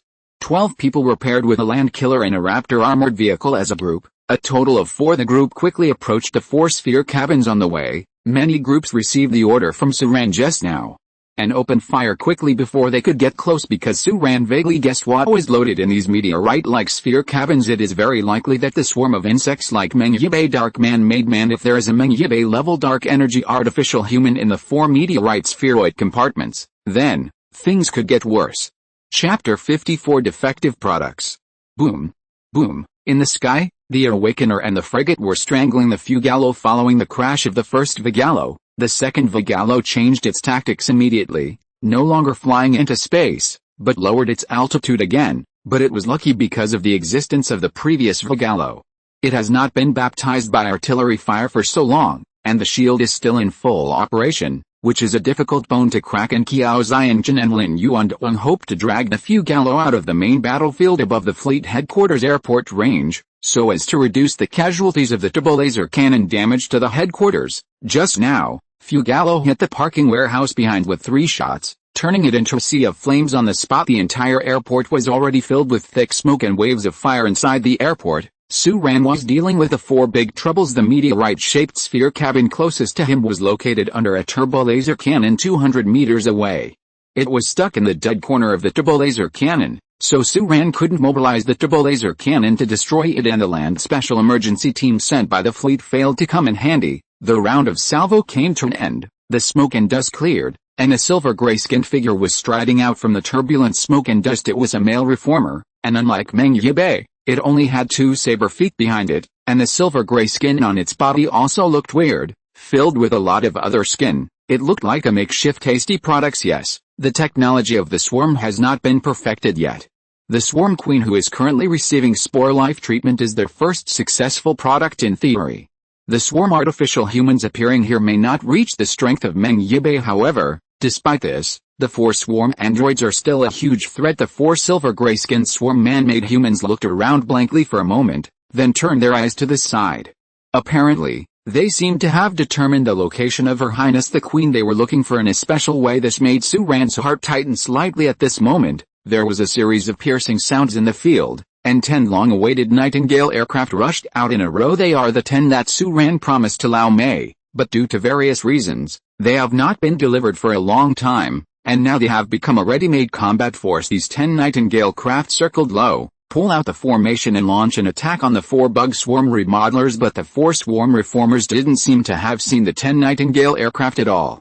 They moved directly at an unimaginable high speed, and quickly approached the medical department behind Su Ran from 4 directions. Li Rui's complexion changed suddenly, and he said loudly, "Your Excellency, Commander Guangwei, Your Excellency, Commander, get out of here quickly." Li Rui had seen how powerful this kind of swarm can transform people, so of course he didn't dare to be careless at this time. He had to protect each other with his life and cover Su Ran's evacuation. However, Su Ran shook his head.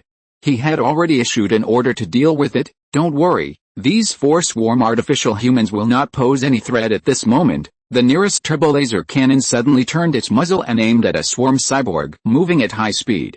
The computer made a calibration prediction, and then opened fire. The swarm transformer reacted quickly, but the distance here was too short, and the power of the turbo laser cannon was far greater than the firepower of the Land Killer and the Nightingale aircraft. It was hit by only half of its body sideways, and its body was pierced on the spot. It melted into the flash like ice cream. Seeing this, the other swarm reformer immediately stepped forward, raised his arm and aimed at the turbolaser cannon here, and the dark energy surged violently. The turbolaser cannon issued a miserable howler, but was abruptly killed by a powerful force.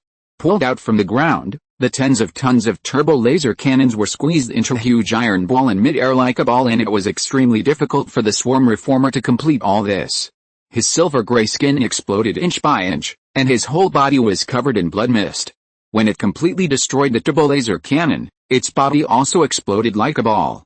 When it opened, the plasma splashed, obviously reaching the limit of its body. Sure enough, compared with Meng Yibei, they are just defective products after all. It wasn't long after the Pacific War. If the Zerg swarm really had so many cyborgs, they would have been put into use at that time. Even so, the other 2 cyborgs were fast approaching. Su Ran looked at Liu Tingting beside her. Liu Tingting said, "They are wary of us. We tried to invade, but it didn't work." Su Ran nodded to show that he understood, pulled away Li Rui, who had been trying to hope that he would evacuate here, activated the dark energy armor on his body, and took the initiative to meet the last 2 swarm reformers. Li Rui's eyes were tearing apart. "Your Excellency, Commander." Li Rui knew that the Yuncheng was the swarm reformer that Su Ran dealt with in the end, but everyone saw the final result at time, and the commander almost couldn't come back. So even if he knew that Su Ran was much stronger than himself, but Li Rui does not want His Excellency the commander to take risks and protect the commander.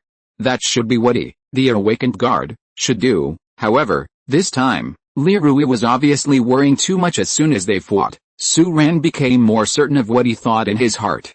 These swarm reformers were just defective products. Su Ran found that although they had better application of dark energy than herself, their perception of dark energy was not as good as her own. Therefore, Su Ran directly adopted the most domineering and most beneficial method for himself, which was pure dark energy collision. Su Ran directly agitated the dark energy to press on the 2 swarm mutators. While they were resisting, his figure rose violently and quickly approached the one on the left, punching him head-on. Blood spattered. The swarm reformer's head was blown off by Su Ran's punch, and his body fell limply backwards, making a sound that was completely submerged in the sound of gunfire. And with the fall of this swarm reformer, the power against Su Ran's dark energy was suddenly reduced by half, and the last reformer could no longer fight against Su Ran, and was directly used by Su Ran at a distance of more than 10 meters. The dark energy was crushed into patty. He couldn't crush it that way, but he could press it completely from the top down. Blood splashed out in large pieces. Li Rui and the others behind were dumbfounded. Originally, Li Rui shouted anxiously and opened his mouth wide, but now he was shocked from ear to ear. "Isn't this too straightforward? Has your own commander become stronger again?" Su Ran quickly returned to the command vehicle and connected with Li Yilin. Li Yilin said, "One piece of good news and one piece of bad news. The good news is that Tuaksha has sent troops. The army that was transferred a few days ago and is stationed in the new capital city will arrive soon. The bad news is that it is a big one that landed on the Sky Brood nest along the Yellow Sea. The door-level Super Brood also brings a large number of Skywatchers and Howlers. Even if China supports us, with a combined strength of both of us, we can't be its opponent with a few Gallo." Chapter 55 Fan Yashin and number 039, S Decision.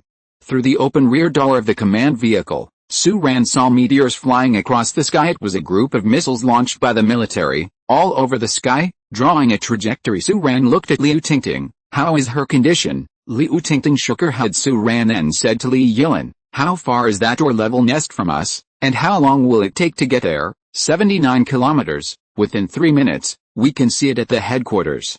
Li Yilin said, whose destroyer is already on the way back, and it is estimated that it will return to our fleet first in 1.5 minutes. Su Ran nodded, calculated silently in her heart, and said, let Lao Qiao and Lin Yuandong back up. We'll wait for another 3 minutes. Li Yilin, you should inform Li Ji and them first, and let them get ready. Li Yilin said, what are your plans? Su Ran didn't panic, but smiled and said, their queen is in our hands, and the initiative is in our hands. The spore life. When 3 minutes are up, the operation will be terminated regardless of whether it succeeds or not, and we will bring her out. Use her to threaten the swarm. This is Su Ran's trump card, and it is also where Su Ran's confidence lies. That's right, the insect swarm attacking the Xinjiang headquarters is here to find their queen, but also, Su Ran can also use their queen to stop the army of the insect swarm. Liu Tingting had no objection to this, and said, only this kind of absolutely loyal honeycomb command system can be exploited by you. If it is a civilization that is really advanced enough, you don't care whether important people are controlled or not, because for them there are no important people at all. Su Ran shook his head when he heard the words. In his opinion, this understanding of spore life is biased. The command structure of the swarm is their strength, but it is also their weakness. The command system with the queen as the core is the key. A large number of low-intelligence tool war bugs allow the bug swarm with a complete command system to have absolute execution and combat effectiveness, and also guarantee the queen's absolute domination and control. But if the command system is destroyed, the queen has an accident, the related control brood is destroyed, the control network will be completely paralyzed, and the global insect swarm will be as scattered as it is now. Only a few high-level insect nests are not paralyzed, and such a situation under the circumstances, if you want to rebuild the swarm, the remaining high-level brood may not be impossible, but without the key of the power center, you cannot start the rebuilding of the swarm. This is like fighting the Red Police in the past. Only when there are base vehicles can the arsenal be built, and only when the arsenal is built can the army be built. The base here is where it all starts. In the swarm system, the queen is not only the physical base car, but also the conceptual base car. This one is different. The concept of important people mentioned by the spore life is actually more applicable to the current fleet system with Su Ran as the core or the human ruling system, rather than the swarm. Of course, Su Ran didn't mean to say anything more, because he knew that this nonsense about spore life was actually boasting about the power of his own race in different ways. Of course, Su Ran was not in the mood to listen to the spore life bragging about himself here. After arranging a series of countermeasures and ordering the possible biochemical weapon attacks that might need to be dealt with, the next step was to wait for the situation to change. Li Yilin didn't say anything else. She was sitting in the command center of the headquarters, which was the pivotal position to take over the battlefield, and quickly sent out pieces of information to various positions on the battlefield. New capital. Fan Yushin looked at the message that just came from Li Yilin. His expression was uncertain. Li Ji was a little surprised, and said, a nest at the door level?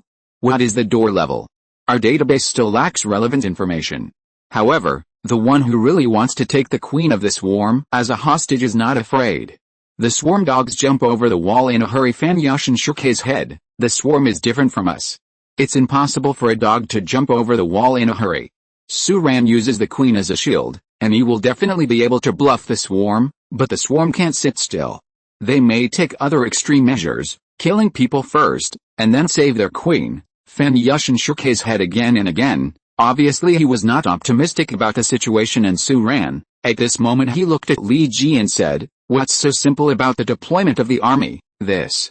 Li Ji hesitated for a moment before saying, if we have any reservations, we will advance slowly according to the information sent by Lieutenant Li, and make preparations to withdraw at any time.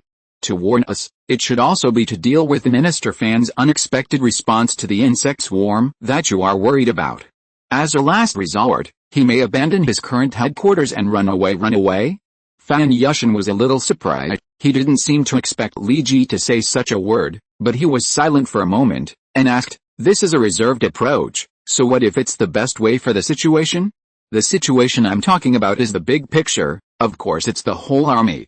Li Ji said with a serious expression, although I don't know the concept of a gate-level brood, judging from Su Ran's current response, it must be extremely dangerous, and the Xinjiang fleet is at a disadvantage, and our army is the last bargaining chip here.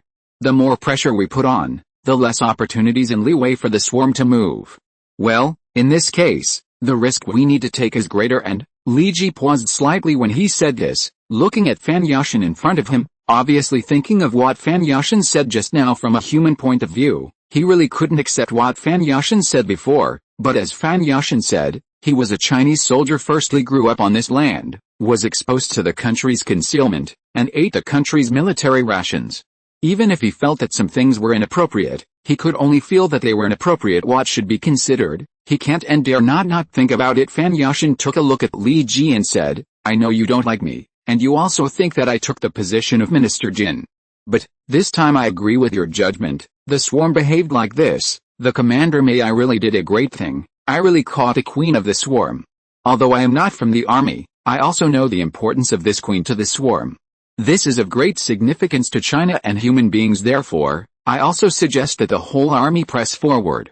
Spare no effort to assist the Xinjiang fleet, and give them the greatest support. Li Ji was quite surprised. He looked at the middle-aged man in front of him for a while, then nodded silently, and immediately conveyed the order. At this moment, instead of slowing down, the advancing Chinese army approached the battlefield of the Xinjiang fleet headquarters even faster. Chapter 56 Dark cloud overwhelms the city.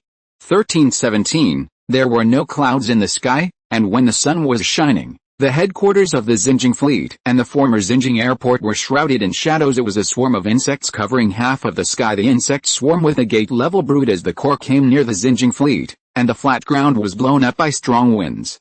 The boiling fire on the ground seemed to feel fear and became wobbly, as if it would go out at any time. The howling of thousands of war insects became the only resounding sound in this world. Fugalo had also relaunched, and was swallowed by the sky surveyors, and his figure disappeared. Li Yilin stood up from her seat, came to the floor-to-ceiling glass of the headquarters, first glanced at the burning warehouse below and the logistics team members running around, then raised her head. Her gaze drifted to the far end. The Awakener and the frigate are flying back from the sky. The two destroyers have been hovering at the low altitude for a long time.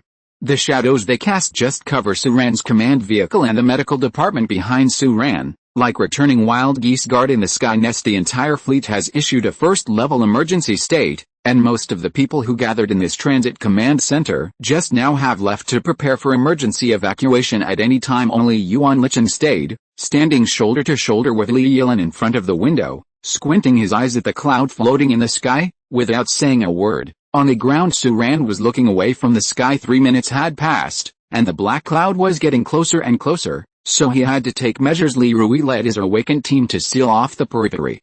Several Nightingale aircraft landed around them, preparing for the emergency evacuation of the commander in extreme situations.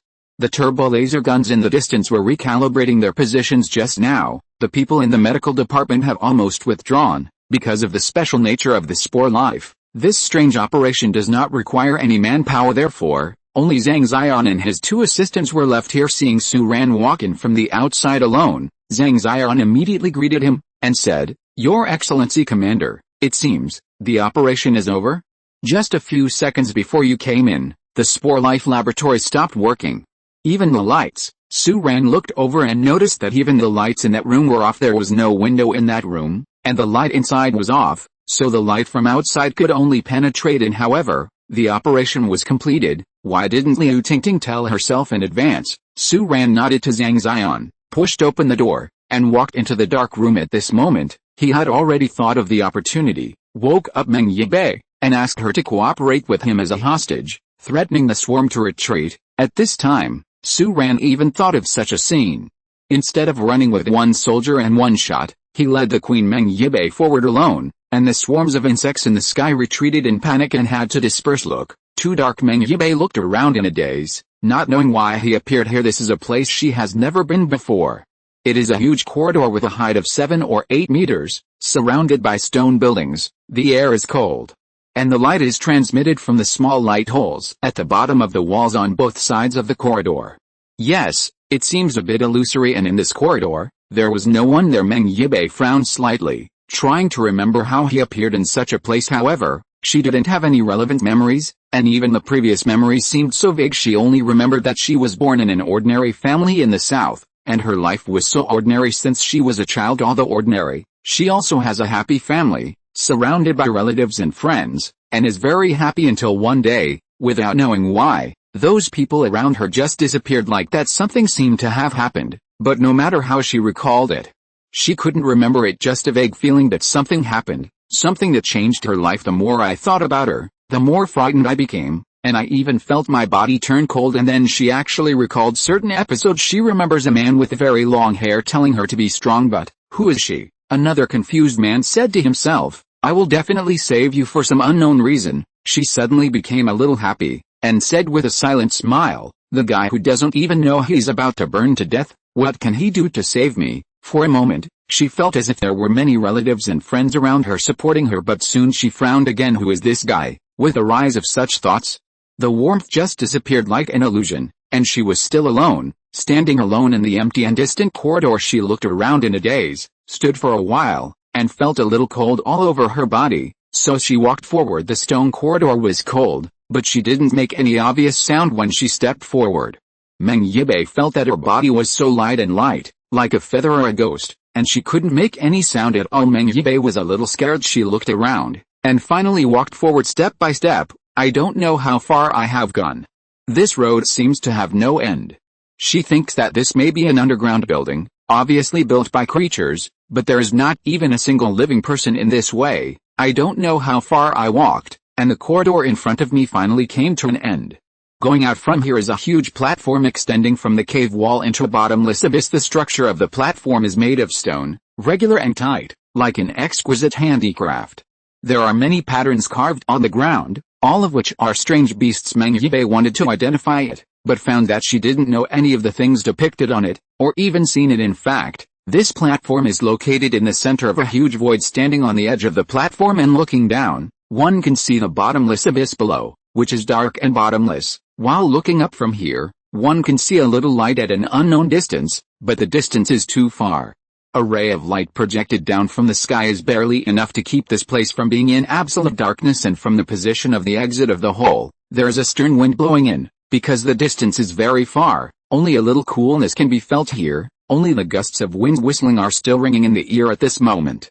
Meng Yibai heard some kind of friction sound. It's like a boulder is turning. She raised her head and saw a huge stone chair at the end of the platform that went deep into the abyss.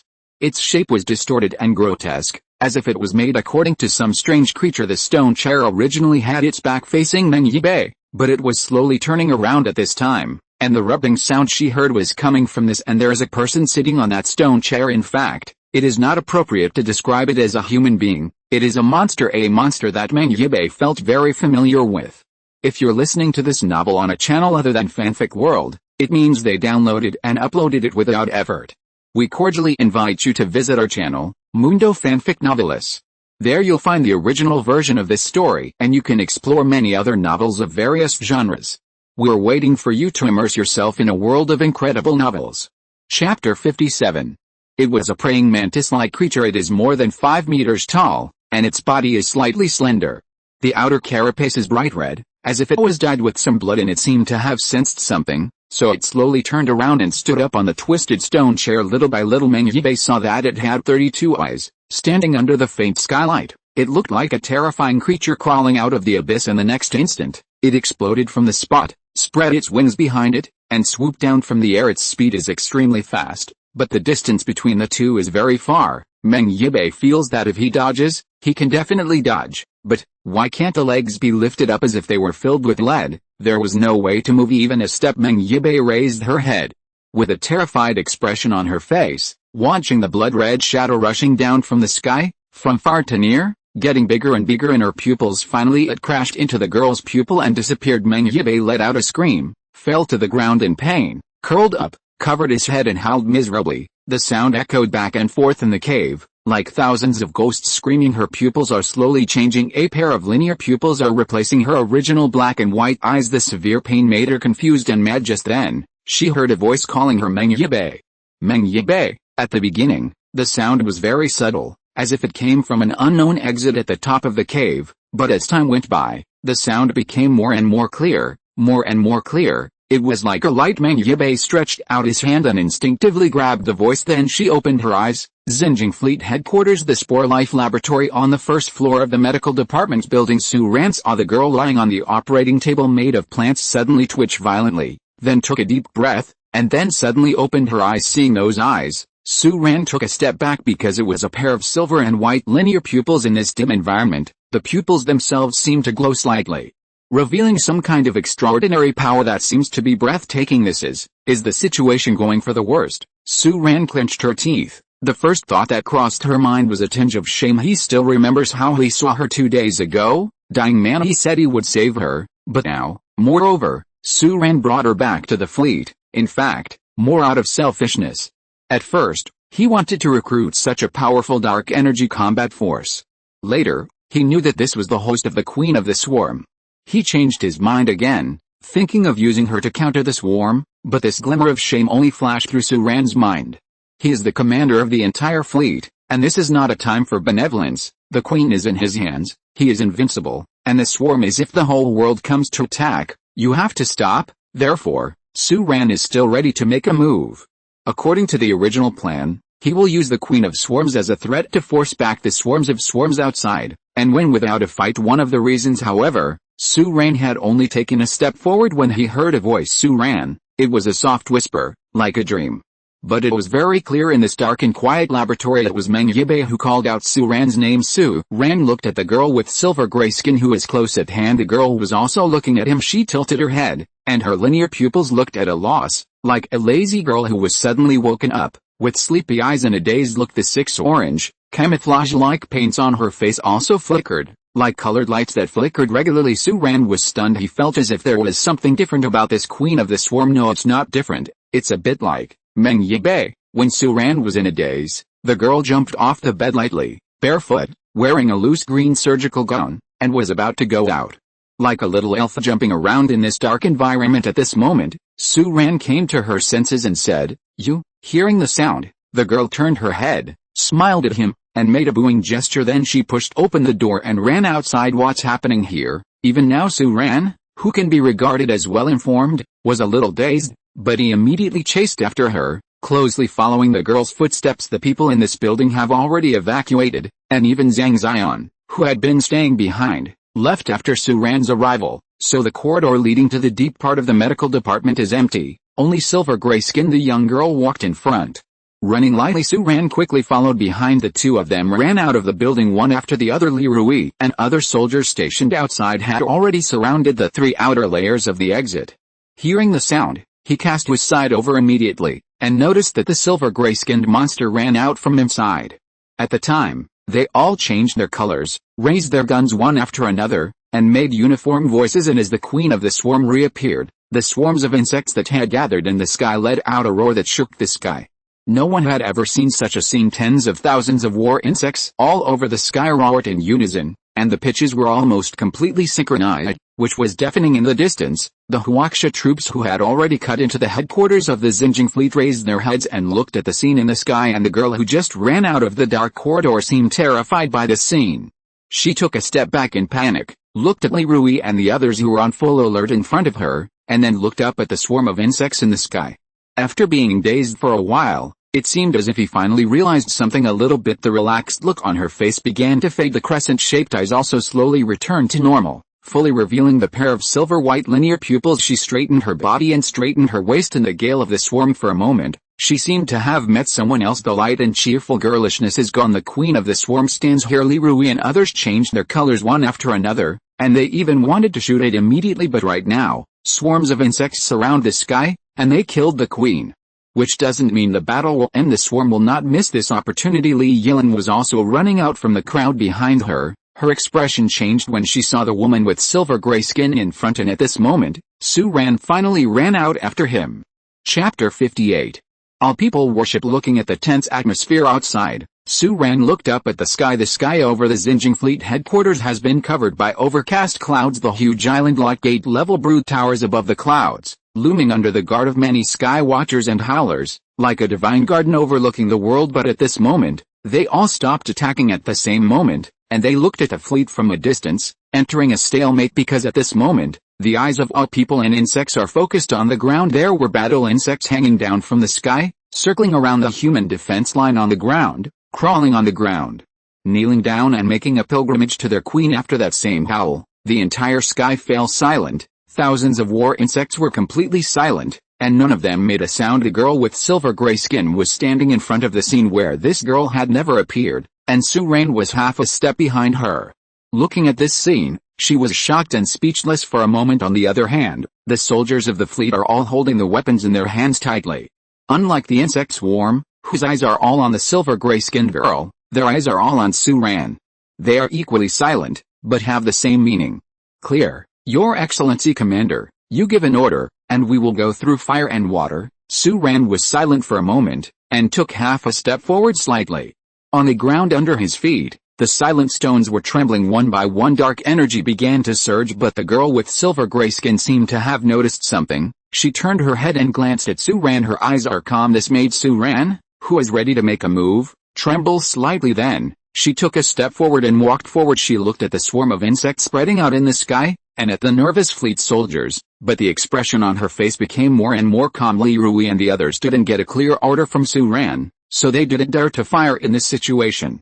Facing the silver gray-skinned girl who was walking towards them, they could only slowly step aside and let her walk through them like this. Go to the swarm. With this scene, more war bugs fell from the sky. The huge sky surveyor landed at the far end of the white airport, folded its huge wings, and lowered its head. Li Yilan looked at this scene complicatedly. She had never seen such a scene since the war. The troops of the Huaxia military have also come to the battlefield from the side, and the scene of the scene is transmitted all the way to the command center of the new capital military headquarters. Fan Yushin, Li Ji and the generals in the room were silent for a while as they watched the images sent back. Li Ji murmured, "Really? Is this really the Empress?" Fan Yushin's lips trembled slightly, and he said, "We should apply for a nuclear strike to Kyoto and keep them here." Li Ji stretched out his hand, held down Minister Fan, and said, "Don't. If it works, Surain will do that. Don't be stupid. There are hundreds of thousands of people in the Xinjiang special zone. They can't just change their lives like this, and at this time, new changes are taking place in the field." The much anticipated girl is slowly rising from the ground. She stared at the sky for a long time, looked at the soldiers around her, and looked back at Surain behind her twice. Flew up. She rose into the sky to meet the swarm of insects everywhere. Li Yilan looked at Surain. "Are you going to take it down?" Surain pursed her lips at this moment. From a normal pace, when the opponent made such a move to return to the swarm, he was going to be defeated, but, for some reason, Surain felt that this silver-gray girl was not the queen of the swarm. Some kind of subconscious told him that the girl who flew to the swarm would not harm him. He hesitated for a moment, then looked at Liu Tingting, the Spore Life representative standing on the other side. Liu Tingting shook her head insignificantly at him. Surain finally fell silent, and at the last moment, he did not give the order to fire. He wants to trust each other once, just like when they appeared together on the beach in California. He fell into coma with a fever, and the girl lived up to his trust. Therefore, during the whole process, Surain didn't speak or stop, and just let the girl rise into the sky. In this way, under the gaze of countless people, the girl with silver-gray skin was slowly rising into the sky under the support of the invisible dark energy. The swarm thus forked a path for her. 12 5-meter-tall praying mantis-like monsters flew out of the door-level brood and came to her side, holding strange-shaped guns like guards, guarding her all the way up. Flying into the swarm middle, the dense war insects moved in groups at this moment. Whether it was migratory locusts or sky patrollers, they all lowered their heights at this moment, using their bodies as high platforms, pushing their queen to fly into the sky inch by inch. The swarm worships Surain stood on the ground, looked up at this scene surrounded by countless fleet soldiers, and watched the queen reach the top of the sky. She stood on the high platform built by the swarm with her body, looking up to the sky and roaring. Her voice is not loud, but in this silent world, it is extraordinarily clear, conveying the sky from top to bottom. Then, Fujialuo flew from the sky, and she was surrounded by 12 praying mantis-like creatures, guarding and boarding the Fujialuo. At this moment, the swarm of insects in the sky exploded, and the worshipping war insects on the ground also rose head by head and flew into the sky, howling endlessly in the frigate. Lin Yuanduang nervously squeezed the physical joystick in his hand, and the enlightened one, Qiao Xiangjun, didn't dare to look away for a moment, for fear of being negligent for a moment. And at this moment, there was a sound of sonic boom tearing the air in the sky, and the figure of Mandala cut into the field at high speed, straddling the sky. Tong Mayaokiu looked up at the swarm of insects all over the sky. "The naval guns are ready. Contact Your Excellency Commander. Our ship will follow to the death." In the sky and on the ground, countless people are ready to fight. However, at the next moment, everyone opened their mouths in surprise because the swarm started to retreat, starting with Fugallo, who was boarded by the queen. The entire swarm began to retreat one by one, stopped attacking, turned around in the sky in a uniform manner, quickly exited the battlefield, and disappeared at the end of the sky in just a few minutes. The insect swarm that enveloped the headquarters of the Xinjiang fleet like a black cloud roared away, disappeared in the sky and at the end of the field of vision in the blink of an eye. Returning the bright sky to the earth again, many people were extremely surprised, wondering why the swarm withdrew like this. This is obviously the best opportunity to attack the fleet or even wipe out the Xinjiang fleet in the new capital headquarters. Li Ji paced back and forth. How is this possible? Why did they withdraw? Why did they withdraw? What is the situation? It's a pity that everyone in this room is at a loss, and no one can answer Li Ji's question. Chapter 59, Aftermath. The swarm that attacked the headquarters was confirmed lost a minute ago. The last location we tracked and located was in the Pacific Ocean, 976 kilometers away from the fleet at the headquarters of the Xinjiang fleet. The flames after the war have not yet been extinguished. Su Ran took the lead and walked on the messy front battlefield, followed by more than 30 people. All of them followed quickly, and no one dared to slow down. Of course, most of them are guards, but now, Su Ran was crossing the battlefield, preparing to return to the headquarters building. Li Yilin was holding the tablet beside Su Ran, doing the swarm tracking report. Su Ran nodded, then looked at Liu Tingting on the other side, and said, "What's going on with her? You have to give me an accurate explanation." After the previous surprise, Spore Life apparently rearranged the information and came to a conclusion. Therefore, this time when Su Ran asked this question, Liu Tingting replied almost without thinking, "Our operation is successful. If it is not successful, the moment she returns to her place, is the moment when the swarm fires in full swing, isn't it?" The conversation between these two people is almost a focus of everyone's attention now. Even Li Rui pricked up his ears, trying to figure out what was going on. Su Ran didn't shy away from it either. He could trust the people who were able to fight so far today, and what happened today will soon no longer be a secret, and there is no need to hide it. "Are you asking me back?" Su Ran replied without looking back. Liu Tingting smiled slightly and said, "We should have succeeded, but we didn't succeed either. These two consciousnesses are deeply entangled. We originally wanted to copy the nervous system of the human part for in vitro reconstruction and completely replace the original entangled brain. However, due to limited materials and equipment, we failed. We can only promote the transformation of these two consciousnesses from entanglement to fusion, and let humans take the lead as much as possible." These words made Su Ran stand still, and turned her head to look at the Spore Life next to her. "So she flew away as soon as she came out. If she doesn't fly away, how can she retreat from the enemy?" Liu Tingting smiled, as if she didn't realize that Su Ran's words were not asking a question at all, but simply expressing her dissatisfaction. "Now that we've talked about it, can I not know that she flew away to fight off the enemy?" Su Ran looked at Yuan Lichen beside him. "Please return the people with Spore Life to their living quarters. You don't need to deal with the external repairs." Of course, Yuan Lichen could see that Su Ran was quite unhappy at the moment. Yuan Lichen didn't know whether the Spore Life hadn't really infiltrated the human way of doing things, or he was deliberately choking here, but he stood up immediately and took Liu Tingting to gather the Spore Life outside. At this time, Su Ran continued to walk towards the headquarters building not far away. Along the way, no one dared to speak for a while. After a while, Li Yilin said, "Should we immediately call Tong Maya Okyu, Qiao Xiangjin and the others to the headquarters for a meeting? There's nothing to drive." Su Ran said, "Tong Maya Okyu's fleet should be the least damaged right now. Let her set off immediately to find a signal in the Pacific Ocean." "Signal?" Li Yilin was slightly confused. "That's right, it's the signal." Su Ran said, "Theoretically, the signal to go to space will be made by the captive on the alien flying saucer we captured before. Let her go immediately. Check now. Make sure to find the signal and the person who sent the signal. After finding out, don't act rashly. Notify me immediately, and don't break out conflicts with the swarm for the time being." And Su Ran's next words could not be uttered smoothly, because at this moment, there was a commotion coming from behind the headquarters building. At this time, Su Ran had already arrived downstairs at the headquarters, and saw a man in full armor rushing over from behind, saying, "Your Excellency, Commander, they are from the Chinese military. They are going to attack our headquarters." This man is the general manager of the ground defense of the fleet headquarters. His name is Zi Yuanhe. He is a very capable person. Before the Pacific War, when the large swarm of insects surrounding the Xinjiang Special Zone attacked the Xinjiang city and the headquarters, he cooperated with Zhang Jianguo.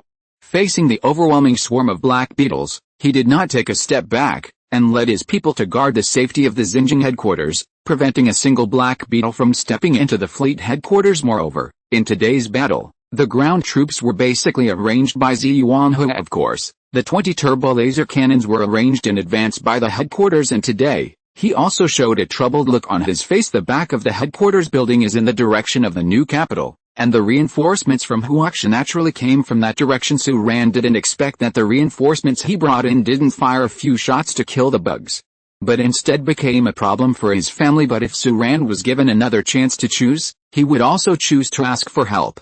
The situation at that time, no matter what, required this heavy insurance. A building away, Su Ran could hear the voice behind. Su Ran didn't delay, and immediately took his group of people, and went to the Huaxia military behind. Without even entering the headquarters building, the troops of the Huaxia military have already opened up outside. They were originally aimed at the swarm. However, their main force is still a certain distance from here. Now it is an infantry regiment with a large number of people. There are thousands of fully armed soldiers, but there are only a few hundred people on the side of the fleet, stopping here. Fortunately, this is not a fight between gangsters on the street. Both sides are very restrained. So far, except for a few shouts, they are still in a state of confrontation. In front of the infantry regiment, the commander of the army came out to greet him, also with the rank of Major General. He was in his 40s. Although he was on the same level as Li Ji in terms of military rank, his qualifications were higher than Li Ji's. He was at the front of the formation, dressed in military uniform. Although he was middle-aged, he was also of extraordinary appearance. Backed by a serious illness, he had the spirit of a battlefield. Su Ran knew that the army in the new capital city was transferred from the southern part of the capital. These days, those who can still secure a frontline official position are definitely people with iron fighting skills. Of course, it is normal to have such a boldness. Seeing such a battle, Li Rui couldn't help taking a step forward, stopped Su Ran, and said, "Your Excellency, Commander, this might be dangerous." Su Ran said, "It's okay. There is no reason for the conflict to break out, and it is impossible for us to do it." Li Rui nodded and stepped aside, but when Su Ran walked over, he found that the Major General was being pulled and persuaded by several of his subordinates. Obviously he didn't want his own officer to stand so far forward. Chapter 60. Shen Rong. Seeing a crowd of people from the fleet approaching Su Ran, the persuaders beside the commander stopped talking, took half a step back, and stood with their hands down. Li Yilan quietly told Su Ran, "His name is Shen Rong. He has experienced several large-scale battles with this swarm in Hebei. He has always given the impression of being explosive and tough, but it is said that he is actually a cautious person." Su Ran was slightly surprised, glanced at her quietly, and said in a low voice, "How do you know such details?" Li Yilan smiled smugly, but did not answer. But at this time, the two sides are already infinitely close. Seeing Su Ran approaching, the fleet soldiers who were blocking Shen Rong and the others stepped aside one after another. "Your Excellency, Commander." Many soldiers of the fleet saluted immediately. Su Ran nodded at these people, and finally his eyes fell on the Commander Shen in front of him, and said, "Commander Shen, on behalf of the fleet, thank you for coming to support us at this time. But I don't understand what you mean now." Shen Rong took a step forward, and said in a low voice, "You let the Queen of the Swarm go. Don't you think we are all blind?" Although Shen Rong deliberately lowered his voice and did not want many people to hear it, his tone was still very strong. But Su Ran understood why this guy was stuck here. Shen Rong felt that it was wrong for Su Ran to let Meng Yibei go. It was letting the tiger go back to the mountain. This is probably the thinking of many people now, especially the thinking of many military generals, after finally defeating this swarm, and now letting the Queen of the Swarm go back to the mountain. Isn't this shooting yourself in the foot? Su Ran didn't think so. Although Liu Tingting's ambiguous answer made Su Ran quite dissatisfied, the Spore Life's remarks were not completely nonsense. From this, Su Ran could be sure that the Spore Life operation was almost successful. The empty one may be the Queen of the Swarm, but it is also the human girl from the south. Under such circumstances, even though Su Ran didn't know how the situation would develop, the only thing he could be sure of was that this was definitely not letting the tiger go back to the mountain. He didn't know what kind of person the Swarm Queen was, but he felt that he knew Meng Yibei. That girl would never fight against humans again. But Su Ran would not say these words. He stared at Shen Rong in front of him, and just said, "Commander Shen, please believe me, our Xinjiang fleet defeated the insect swarm. If there is anyone on this planet who is not seeing the insect swarm making a comeback, our Xinjiang fleet must be at the top of the list. I have other arrangements for today's matter." Shen Rong frowned, looked at Su Ran, but didn't speak for a long time, as if he was thinking carefully about the meaning of Su Ran's words. In that case, does this commander have other plans?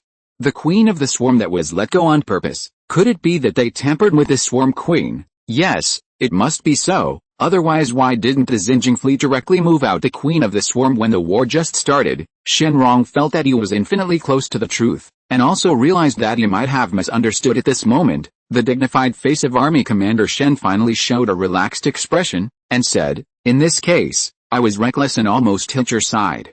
Your Excellency Commander, please understand that I have nothing else to do. It means that we don't want to be an enemy of the fleet, we just hope to get an answer. In fact, when I was in Hebei, I had already heard about the invincible exploits of the Xinjiang fleet, and I have always admired it. What I saw today is really extraordinary." Su Ran nodded and said, "I understand your concerns. Although I don't know exactly what will happen next, but I think it won't take long for changes to occur. Therefore, please tell others people, I hope that the Xinjiang fleet and Huaxia can have no worries. Okay? If that's the case, let's go back first." After saying that, Shenrong planned to leave with the people behind him, but at this moment, Su Ran suddenly shouted, "Wait a minute, what's wrong? I have something to ask Commander Shen." Su Ran said, "I wonder if I can ask." Shenrong turned around again, "But it doesn't matter," Su Ran said. "Mr. Shen came from the front line of Hebei, right?" I don't know the attitude of the capital." "The attitude of the capital?" Shenrong chewed on this sentence, but didn't give an answer right away. He just looked at Su Ran, apparently to see what Su Ran wanted to say next. "What I want to ask is, if the big enemy is approaching, are the big shots in Kyoto willing to unite globally?" "Global unity? You mean, a global united front?" Su Ran nodded. A look of surprise flashed across Shenrong's face. He obviously felt that there was something in Su Ran's words. After pondering for a moment, he thought about it and replied, "That depends on what kind of enemy this enemy is and where it came from." Su Ran hesitated for a moment, and finally just shook her head. Without further elaborating, he now says that the Proxima Centauri fleet is not convincing by relying on a unilateral news from the Spore Life. The military is not a child's play. There are many countries and forces on the earth, and Su Ran has not reached the point where he can make the whole world obey with just one sentence. If he now says that the Proxima Star fleet is coming, it will only make people think that the Xinjiang fleet wants to take this opportunity to unify the earth. Even if Su Ran finds definite evidence to prove the arrival of the Xinjiang fleet, the effect will be the same. Big discount. Therefore, in the end, Su Ran chose to keep silent and stop the temptation this time. In any case, the insect swarms surrounding the Yellow Sea and the Pacific Ocean outside Xinjiang and Koryo have withdrawn, and no one can stop the fleet from entering the sea to search. The mandala has just set off, and I believe that it will bring back what I want soon. Although this matter is urgent, it cannot be done in a hurry." Su Ran thought about this, and said, "Okay. I understand. Commander Shen, go slowly. I hope we will have the opportunity to fight side by side in the future." Shenrong nodded. He was actually a little curious about what the enemy Su Ran was talking about. In his opinion, the words and deeds of a person like Su Ran could never be groundless. It's a matter, but the commander doesn't want to talk about it, so Shenrong won't ask any more. The admiration he said for Su Ran is not fake.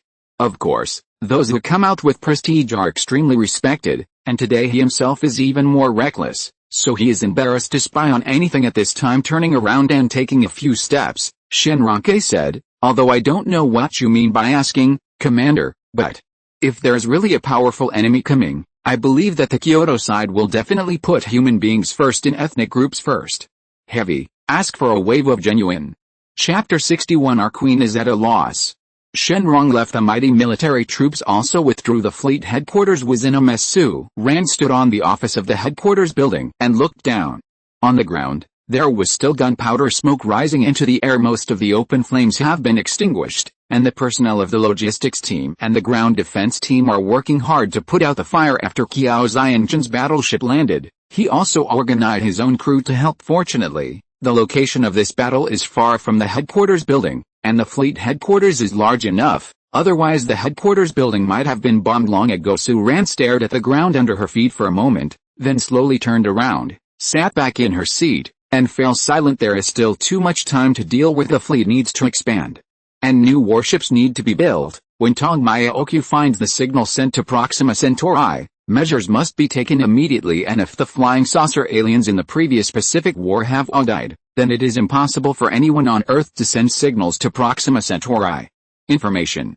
In this case, the situation will develop in the worst direction, and there is no way to promote the establishment of a global united front. When Su Ran thought of this, she felt a little ridiculous in the previous space pursuit battle. After he destroyed the alien flying saucer with a single shot, on the way to kill them all, he once hesitated whether to kill all the flying saucer aliens captured on his Yuncheng, so as to prevent future troubles, but now, he wished they were alive. This is also a rather ironic thing. In addition, there are Meng Yibei and the swarm. Although what Su Ran and Shen Lian said were reserved, they were basically true. Although he felt that at least half of the people who flew towards the swarm were that beautiful southern girl, he himself didn't know what would happen next. Does Meng Yibei have any plans for doing this? Or is it simply to help the fleet retreat from the enemy? That's right, I didn't have time to tell my own plan at that time. What if this silly girl is too stupid to think of other ways? But, what if she had her own plans? Does she return to the swarm like this? Does she really want to be the queen and bring the whole swarm to rebellion? If that's the case, can she do it alone? How can me and the fleet help her? If Meng Yibei can really instigate the rebellion against the swarm, and if the Proxima fleet really comes, maybe he can have an extra combat power on his side, and it's not impossible. After all, the swarm is the real target of the Proxima fleet. In fact, in his heart, Su Ran didn't want to have a conflict with the Proxima Centauri fleet. No one wants to fight, and, according to Spore Life, the Proxima Centauri fleet is the enemy of the swarm. Then, according to the principle that the enemy is a friend, there is no need for humans and the Proxima Centauri fleet to go to war. However, things in the interstellar world and among civilizations may not be that simple. This is not a confrontation between humans and humans. The other party's species, concepts, and ideas may be different from humans. Moreover, whether it is the Spore Life or the flying saucer aliens that the Spore Life talks about, they all believe that if the Proxima fleet arrives, it will definitely endanger the whole world. And neither humans nor swarms can escape. Su Ran couldn't understand their thinking, but Su Ran felt that he didn't need to understand. He didn't have the time, and it was impossible to figure out how another civilization thought. He only knew that there was a common truth: no matter what kind of alien it is impossible to be boring as long as I am strong enough. You dare not hit me. Therefore, at this moment, Su Ran really wanted to increase his strength quickly, but his priority was not to start a war. But, is Meng Yibei really that smart? Thinking of this level, Su Ran couldn't help feeling a little worried. At the same time, deep in the sea outside the Arctic Circle, Meng Yibei didn't know why she suddenly wanted to sneeze, but she looked at many praying mantis-like war insects guarding her left and right, and finally held back because it's a little bit out of character at this moment. She is located inside that door-level nest, and this gate-level brood entered the sea from the center of the Pacific Ocean earlier, dived all the way, passed through an underground cavity structure, and quickly came to the position of the Arctic Circle. Only after arriving here did Meng Yibei know. She knew that there is actually a large-scale insect nest group here. There are many experimental nests and factory nests, but there are no war insect nests. The swarm is called the Second Holy Flame Project, and it has not been discovered by any country. Only now has it been re-enabled. Meng Yibei felt that her current state was a little weird. She could clearly feel the part of herself as the queen of the swarm, but the queen's main consciousness seemed to have disappeared. No, it didn't disappear, but it seemed to merge with her.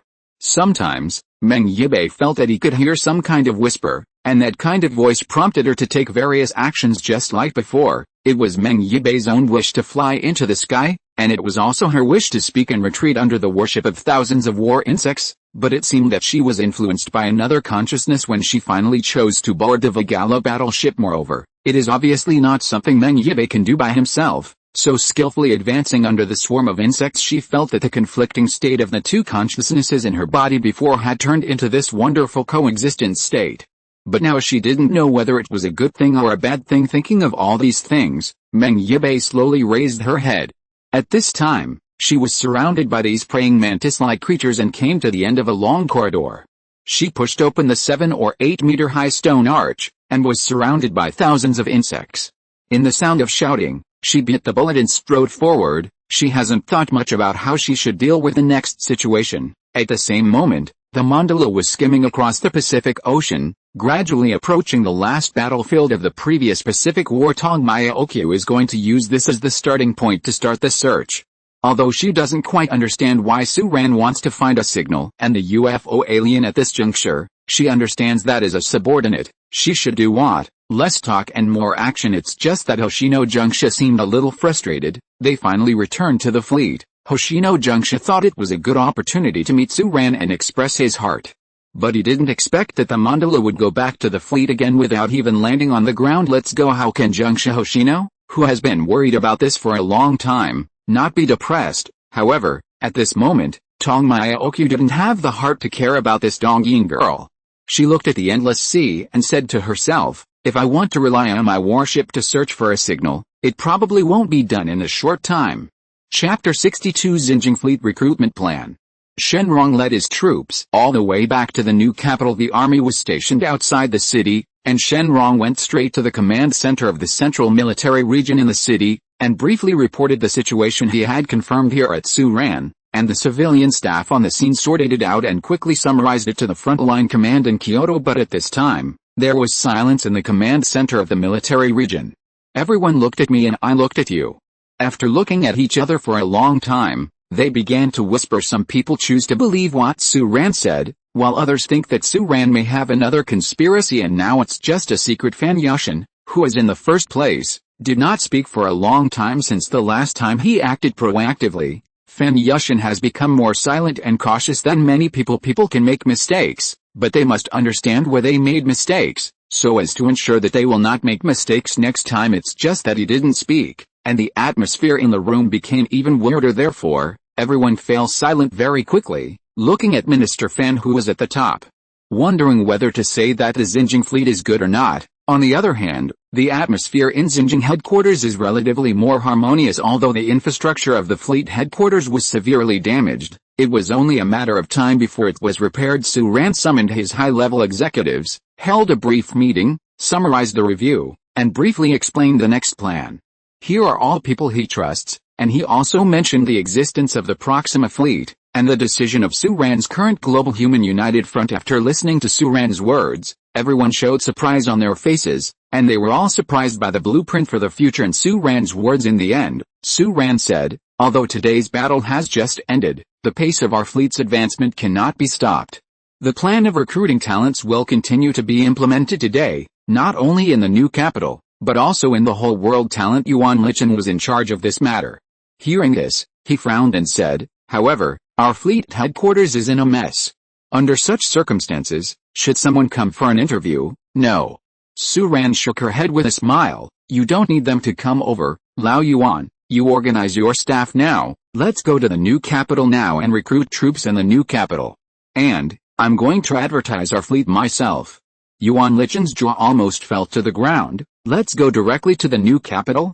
You still go in person? This, Yuan Lichen failed to say the second half of the sentence. Isn't this a provocation? On the other side, Lin Yuan didn't care so much. He chuckled and said, I agree. Let Minister Fan and us be arrogant. Now we have to see who is more arrogant. Su-Ran looked at Kiao Xianjin and said, Old Kiao, take a look at how many Nightingale aircraft are out there.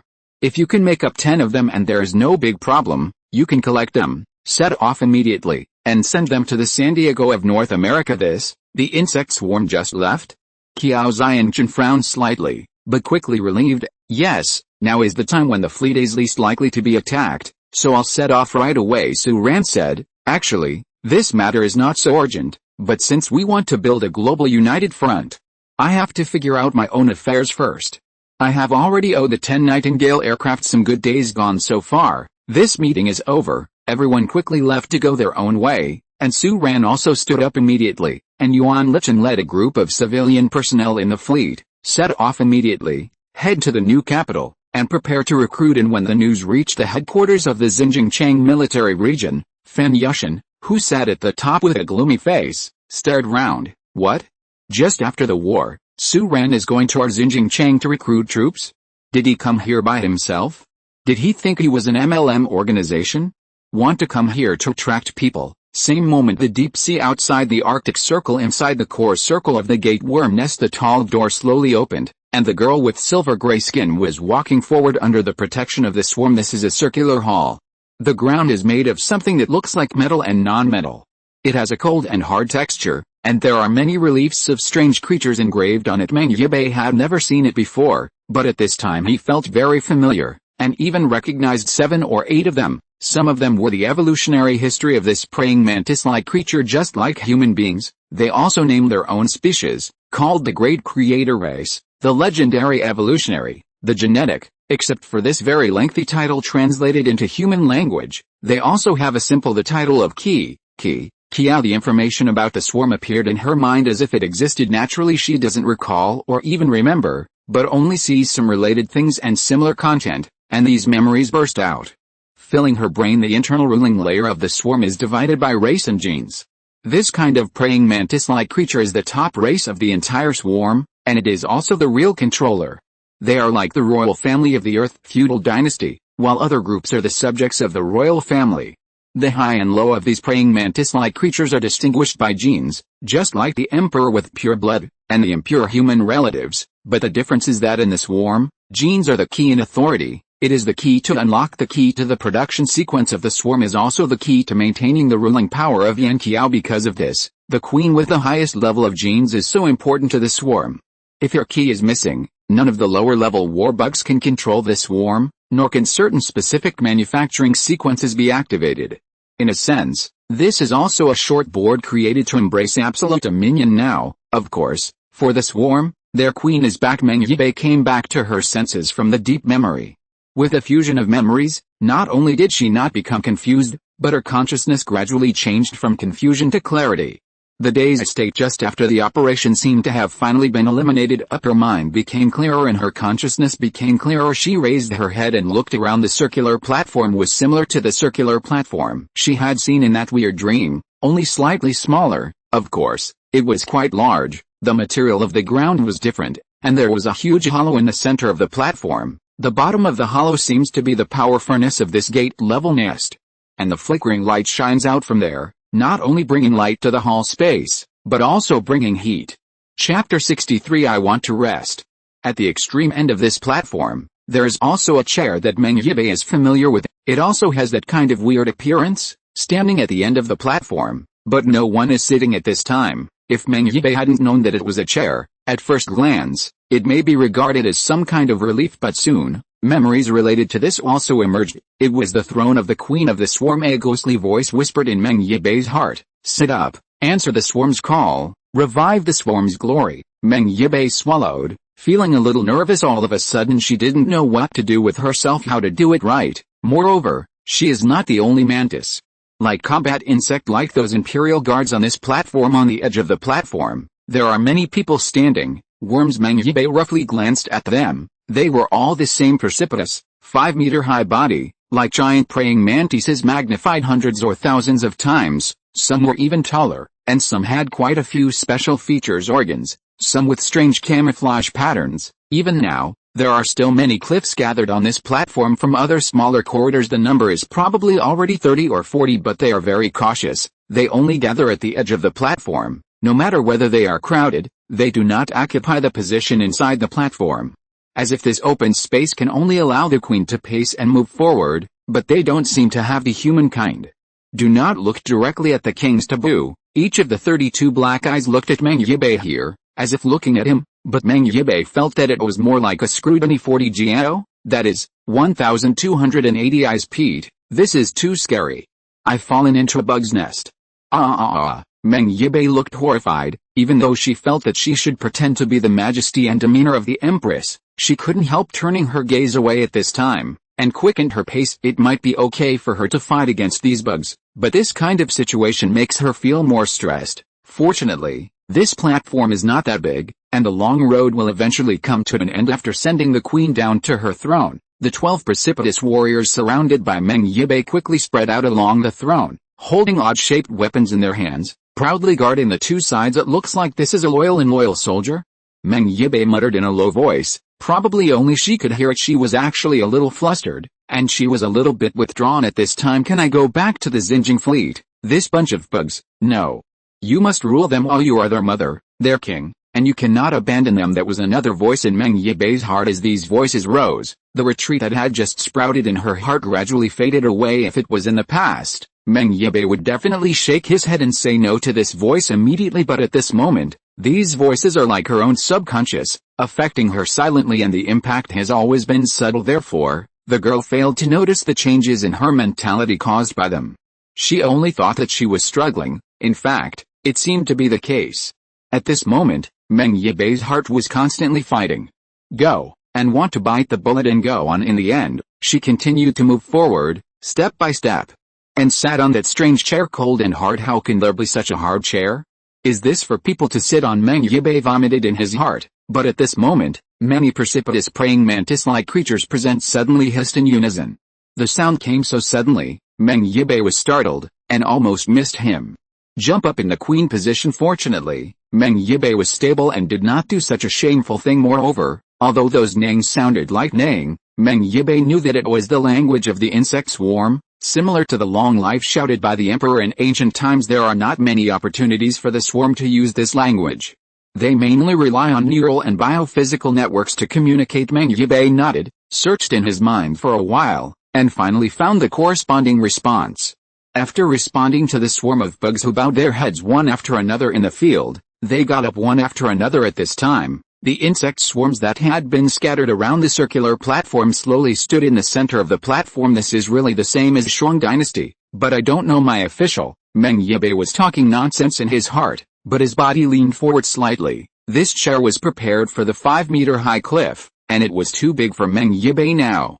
If this is a human chair, Meng Yibei's current state is probably no different from sitting in a stroller. She was a little flustered, so she used this method to relieve the pressure while trying to identify the subordinates in front of her. Some are in charge of the military, some are Guan Pisheng in the Second Holy Flame Project, and some are high-level people in the power system of the swarm, even so high that they can form their own forces. Many of the bugs here came from other broods just now, and they came here specially to meet their queen, but there are too many cliffs here, and the memory is not so clear. Meng Yibai struggled to identify, but at this moment, her 12 personal guards below suddenly shouted again.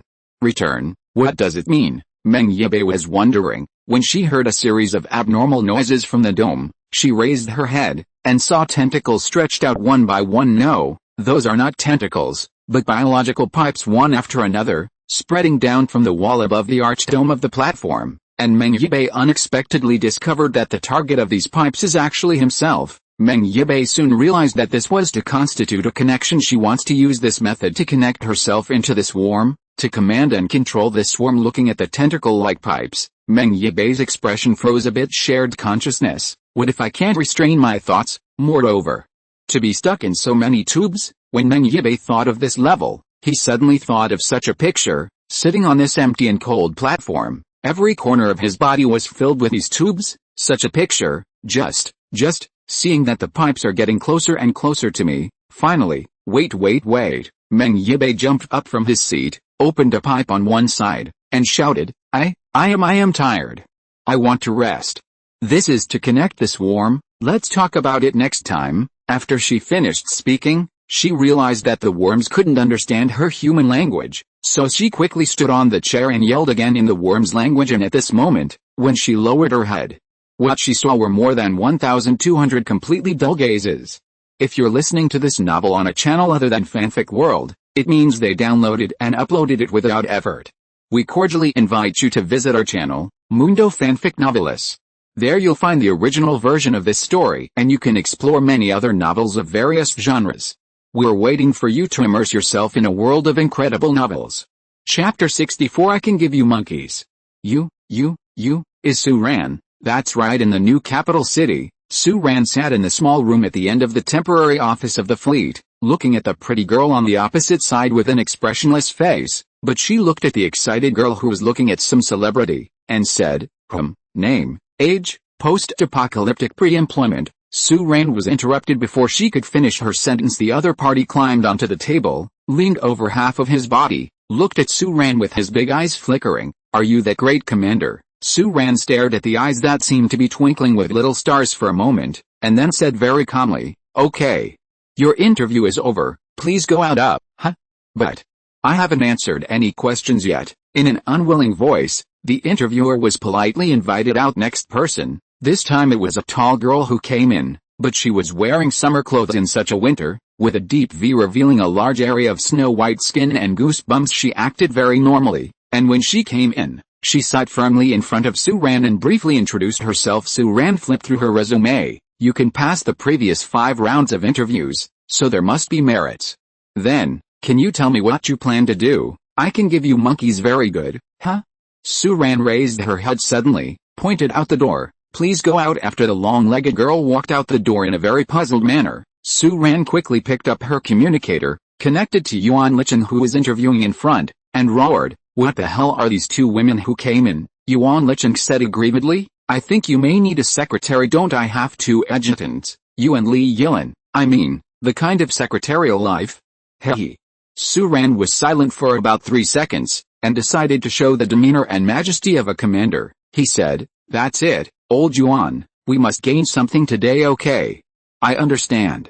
Yuan Lichen also had a serious tone, as if he had understood that Su-ran was very disgusted with this kind of thing, but he seemed to have forgotten to turn off the communicator, and there was still a soft murmur, "I don't want it yet.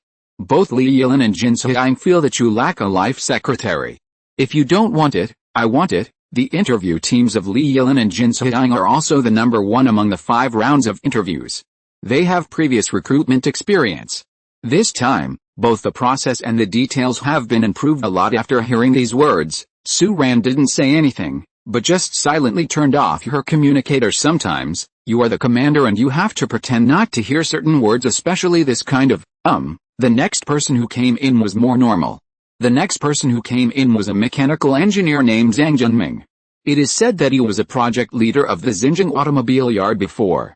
Although he was only in his 30s, he was quite experienced. Is it a talent in the field of automation? In the previous rounds of interviews, the screening was almost done. Su-ran mainly asked him his thoughts, and then confirmed his character. Those who passed all the interviews today still have to go through the second background screening in the later stage, and they will be recruited into the fleet after they are confirmed clean. Although Su-ran's fleet is short of people and time is tight, he knows better that this kind of thing cannot be rushed. The risk of using the wrong person is also great. However, today's recruitment was not so smooth back and forth. After about 3 hours, there was a loud noise from outside. Su-ran walked out all the way to check, only to notice that it was people from the military. They sealed off the streets and expelled many survivors who wanted to join the fleet. When Su-ran came over, Luda, the site provider of his temporary office, was communicating with a military. Luda, who once gave Su-ran enough kidney treasure films plus beauty 2-piece set for a good night, said goodbye to Ice City last time. In fact, Su-ran hadn't seen him for a long time, but the cooperation between Luda and the fleet, however, it started a few months ago, but it was Yuan Lichen who had been in contact with him, and the cooperation between the 2 parties was very harmonious. What surprised Su-ran was that this Luda had a lot of relationship with Zhang Peng. Zhang Peng has a military background, and Luda wisely took the backing of the fleet. Right now, they can be regarded as the local tyrants in the new capital, and they are people with good hands and eyes. Therefore, this time the venue is also provided by Luda. Now, knowing that the relationship between the military and the fleet is delicate, he is the only one who is willing and able to provide a recruitment venue for the fleet in the new capital. Therefore, as soon as the military personnel came over, he, as the person in charge of this place, greeted him immediately, but this time, he was obviously a little bit difficult to deal with. It wasn't until Su-ran came over that Luda breathed out slightly, cupped his hands, and said, "Mr. Su." He never changed his words, he was still the same as when he was in Bingcheng, and he still called Su-ran Mr. Su. At this time, a street here was cleared, and someone from the military came over quickly, who seemed to be a responsible officer. The officer was about 20 years old, dressed in military attire, and looked extraordinarily handsome and upright, with an extraordinary appearance, but his face was not very good looking. He walked all the way, and his tone was still polite, saying, "You are the commander. Your Excellency? This is the territory of Huaxia, under the jurisdiction of the military. Is it not good for you to do this without even saying hello?" Luda frowned, and said, "Then aren't you here to chase people away without saying hello?" The officer was not so polite to Luda. He squinted at him, and said, "I remember, you are also in the department of Minister Jin, right? How, the weather in the new capital has changed, and Minister Jin has no words to speak. It works so well." Luda's face became a little ugly. He took out a pack of cigarettes from his arms, narrowed his eyes slightly and said, "Little brother, Some people say that there is no problem with this kind of thing, but people like you say, why, what can you do to me, oh? Luda sneered, and said, I can't do anything to you, but if you say something wrong and offend someone, you have to watch your family all the time, and don't go into the night yourself, otherwise maybe the dawn will disappear. I have seen it from Suran in the Ice City, and Luda is not a good person. Of course, he is polite to Suran and Lao Yuan. Being cut down by such an officer here, especially this matter is Suran's matter. Of course, Ruda couldn't back down. Chapter 65. Something big has happened. Are you threatening me? The officer's eyes became a little sharper, but at this time, Suran took a step forward, smiled, and said, okay. Brother Da, let's do this for today. The venue is reserved. I'll come back tomorrow, and then I'll negotiate. But Mr. Su, Luda was a little reconciled. He felt that he hadn't done a good job in this matter. He hadn't even done a good job in handling things for the fleet. How would he get along in this new capital in the future? The officer was a little surprised, because he noticed just now, Your Excellency, the commander called this local snake Brother Da. On one side is the all-powerful commander, who is said to treat even the most important officials with caution, and on the other side is a local snake. At this moment, the officer realized that the relationship between these two people might be unusual. That threat may not be as simple as a threat. Thinking of this level, the officer's expression was slightly trembling, looked at the two people, his face softened more than half in an instant, and said, since Your Excellency Commander is going to leave, our side will also withdraw immediately. I would like to help you escort. And this brother, offended Suran, just smiled, said nothing more, and really left like this. Before leaving, he stopped Luda and said, are you interested in coming to the fleet? Luda smiled and shook his head, and said, from now on, I'm quite comfortable in the new capital. Besides, I'm already working for you and your fleet. Suran nodded after hearing the words, and didn't give much advice. Deng even took his own people away. He hadn't had time to recover the swarm wreckage left by the battle at the fleet headquarters before, and it happened to be time to harvest some resource points. Yuan Lichen was a little surprised. This doesn't look like your style. Even Minister Fan didn't come over in person, so we just left. Suran squinted at him. Do you want us to fight with others? Do you think I look like the kind of troublemaker? Yuan Lichen laughed dryly, although he didn't respond, but the meaning was very clear. I really think you are such a person on the other side. The news that Suran had withdrawn immediately reached Fan Yashin's ears. Fan Yashin was greatly surprised. Is it true? He took people with him, and really packed up and left. Yes, the person who notified also had a strange face, and said, I didn't say anything, and I cooperated surprisingly. Fan Yashin frowned, and obviously felt that Suran was not such a talkative person, especially since the recruitment was related to the growth of his own fleet. As the captain, Suran would not recruit. Fan Yashin thought for a long time, but he didn't come up with a reason, and finally gave up. As time went by, the night gradually deepened, and Fan Yashin was also busy with a follow-up of many things today, so he fell asleep very late. But this time he didn't sleep soundly. The next day was only bright, and Fan Yashin was woken up by his subordinates around 6 o'clock. The subordinate looked panic-stricken and said, Minister Fan, it's not good. Something serious happened. What's the matter? Don't panic. Could it be that the sky is falling? Tell me slowly, what's the matter? Fan Yashin also had a headache when he was woken up in his sleep, and his head was a little dizzy, and that subordinate said, it's not that the sky is falling, it's that the sky is covered. You'll know when you go out and have a look. Fan Yashin was like this, only put on a coat, and under the guidance of his subordinates, he stumbled towards the outside, and when he came outside, the still sleepy Minister Fan, who saw the scene in the sky, finally took a look. The sun woke up. His eyes were as big as copper bells because innocence is covering the skies a gigantic 1,000-meter-long battleship with an icy cold hull. In the dark sky, it slowly sails into the new capital from the far end of the new capital, covering the sky like a solar eclipse. This is the Cloud City. Although the Yunchang was only unveiled for one day and was shot down in less than 15 hours after taking part in the battle, it crashed into the Pacific Ocean. But all kinds of external data and appearance of the Yunchang have already been placed on the case of high-level officials at all levels around the world. Especially for someone like Fan Yashin, who was supposed to be in contact with the fleet, he already knew about it. Therefore, at this moment, he recognized it at a glance. It was slowly swimming in the dark sky like a huge whale, and it was the same as the Yunchang that had already crashed in the Pacific War. For a moment, Fan Yushin felt that he hadn't woken up and was still dreaming about seeing such a Yunchang after all. It wasn't long before the Yunchang crashed, so why is the fleet taking out another one now? What you need to know is that just over 20 hours ago, when the fleet and the swarm fought at the former Xinjiang airport, they fought that part, and the Yunchang was not seen. However, this is the reality that actually happened here. A ship called Yunchang really appeared in the sky above Xinjiang City. Fan Yushin opened his mouth wide and did not close it for 5 or 6 minutes. Although he didn't know how this Yunchang ship appeared out of thin air, he now understood why Su Ran withdrew so happily yesterday, because she was holding back her big move. Such a Yunchang sailing across the new capital is a natural advertisement and venue. Needless to say, there are naturally tens of thousands of people who want to join the fleet, and it is enough for Su Ran to screen and recruit talents in Yunchang. This is the boldness and attractiveness of a warship, and under such circumstances, Fan Yushin and the garrison in Xinjiang can't do anything to him. Are you kidding me? Who can do anything to Yunchang? Is the new capital enough to hit with a main cannon? Under such circumstances, Fan Yushin could only watch Su Ran's Yunchang ship fly over the new capital, recruiting troops wantonly. But there was nothing he could do about it. Fan Yushin's face became extremely ugly. This is pure force suppression, and there is no way to do it. It's strange that he left so easily yesterday. So there was such a plan at this time. His subordinate asked, "Minister, what should we do? Let him go."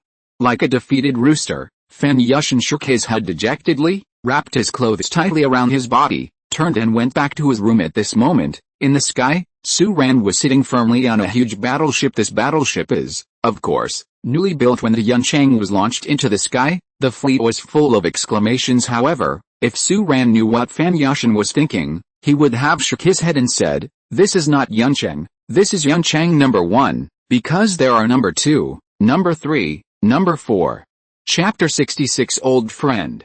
When morning came, Lu Da walked out of his residence and came to the streets of the new capital, and suddenly realized that it didn't seem to be dawn. He raised his head, only to notice the huge monster in the sky. The new capital city has been recovered for a long time, and the population is also quite large. The streets are usually full of people. However, today, there are extraordinarily many people on the street, and it has even reached the time when people are crowded. At a certain moment, Ruda even thought that he had traveled to the pre-apocalyptic era and was walking among some festival attractions until he heard, hurry up, the fleet is recruiting manpower. Even if you can't squeeze in the quota, it is said that you can board the Yunchang if you sign up." "What? You can board the Yunchang by signing up? My God, this is an opportunity to get close to the battleship." Of course, there are also dismissive, "It's just a broken spaceship." What really makes people envious should be after becoming a member of the fleet. At this point, Lu Da finally figured it out. Standing in the crowd, he looked up at the warship in the sky, and said in his heart, as expected of him, from Bingchang to now, how could he be obediently persuaded to leave? In the battleship, Su Ran was sitting leisurely in the interview room opened up, waiting for the terminal personnel to come to him. Although the rumors in the new capital are very evil, but not everyone can board the battleship. Every applicant who boarded the Yunchang had to go through a screening first. As for the rest, they will have to go through another 5 rounds of interviews before they can finally stand in front of Su Ran, and because they are in the battleship, these people who boarded the ship have also been demarcated and blocked by the battleship's intelligence system from time to time. It is almost impossible to sneak away to visit the battleship or something under surveillance. What surprised Su Ran was that he saw an acquaintance of his own when Su Yaoyang stood in front of him. Su Ran felt as if he had passed away. The last time we met was in Aodong City. A few months without a farewell seemed as long as a century. Su Yaoyang was the same as before. He smiled and said, "Your Excellency, Commander." "Well, yes." Su Ran came back to her senses. Su Yaoyang said with a smile, "I really didn't expect that the fierce survivor of Aodong at that time would be the commander of the Xinjiang fleet who is now famous all over the world." "The world is changing. Who knows what the future will be like?" Su Ran replied. He noticed that Captain Su's figure has become more strong after not seeing him these days. With his neat short hair, he looked no different from a tall and handsome man. "So, do you also want to join the Xinjiang fleet?" "That's right." Su Yaoyang nodded, and said bluntly, "I came here just to join the fleet, not only me, but also my subordinates. Of course, I don't mean to have any relationship. Although we know each other, it's the fleet. If we don't meet the requirements, we can be wiped out at any time, and don't need to consider my thoughts. Survival of the fittest?" "That's right." Su Ran looked at her, smiled and shook her head. You are still the same. I can't be sure about others, but the fleet welcomes people like you, Captain Su. I'm afraid you don't want to come, as long as you are willing to join us. No, there will always be a place for you in the Jing fleet. Although Su Yaoyang is a woman, she has a bold personality, and there is no twists and turns in her guts. Chatting with her is quite pleasant. According to what Su Yaoyang himself said, their original Aodong City Brigade was gradually transferred to the Xinjiang Special Zone after undergoing several changes. The mixed army was reorganized again, and when the regular army arrived, there was basically nothing to do with them. Su Yaoyang's own organization was also moved to nowhere in this layer-by-layer reorganization. After careful consideration, Su Yaoyang and her subordinates also torn between returning as a survivor or remaining in the military. At this moment, Su Ran came, and Su Yaoyang did not hesitate, wanting to seize this opportunity and become a member of the fleet. Su Ran made a slight indirection, and after confirming that Captain Su was not a nail of other forces, she was ready to incorporate her into his fleet. Captain Su's character Su Ran is clear. If such a person is a subordinate, Su Ran will feel relieved. But this day, there were more than one acquaintances who came. In the afternoon, Su Ran unexpectedly met Chen Ling, who hadn't seen him for a long time. The female researcher did not change much. With her hands in her pockets, she smiled when she saw Su Ran. Can a biological researcher like me who has no combat effectiveness have a place in your fleet? Of course. We are going to set up a biological experiment department soon. Talents with relevant experience are very important to our fleet. Su Ran is telling the truth. Now that the Spore Life is stationed in the fleet, what Su Ran thinks is how to get their things has become one's own, so it is of course particularly important to quickly organize a human scientific research team and follow the technology of Spore Life science. However, when Su Ran said this, he paused slightly and said, however, as far as I know, you are not affiliated with changing jobs, can't you? Chen Ling smiled and said, at this time of year, even if a small person like me has signed the confidentiality regulations, not many people care about job hopping. Of course, it's not rigorous to say that. The main reason is, I jumped to the Xinjiang fleet and no one dared to control me. The corner of Su Ran's mouth twitched, and said, can I ask why you came to my place, Chen Lingdao? I came here for cutting-edge technology. For me, academics have a fatal attraction. Su Ran nodded. The situation went surprisingly smoothly. The Yunchang was hovering above the Xinjiang city. Fan Yushin had no choice but to stop it even if he wanted to. He could only watch helplessly as the Xinjiang fleet recruited troops from his own country and expanded rapidly. Time passed by little by little. There were thousands of people interviewing in one day, and the final archived information on the tablet in Su Ran's hand contained 500 or 600 people, but this was just the beginning. In the next few days, Su Ran would be in charge here, he screened himself. He didn't want to recruit tens of thousands of people he expected in the new capital, but he also wanted to recruit thousands of people, and most of them would be divided into logistics personnel, some of them would become combat personnel, and a small number of them would become military personnel. The boarding crew, and even fewer people can become the first-line personnel in the bridge. And a very small number of people will become the upper-level commanders of certain warships in the future fleet. At the same time, Su Ran is also promoting exchanges and cooperation with countries around the world, selling destroyers in exchange for a large amount of resource points. From the time of the Pacific War to the present, the expansion of the fleet is moving forward with determination. Chapter 67 Future.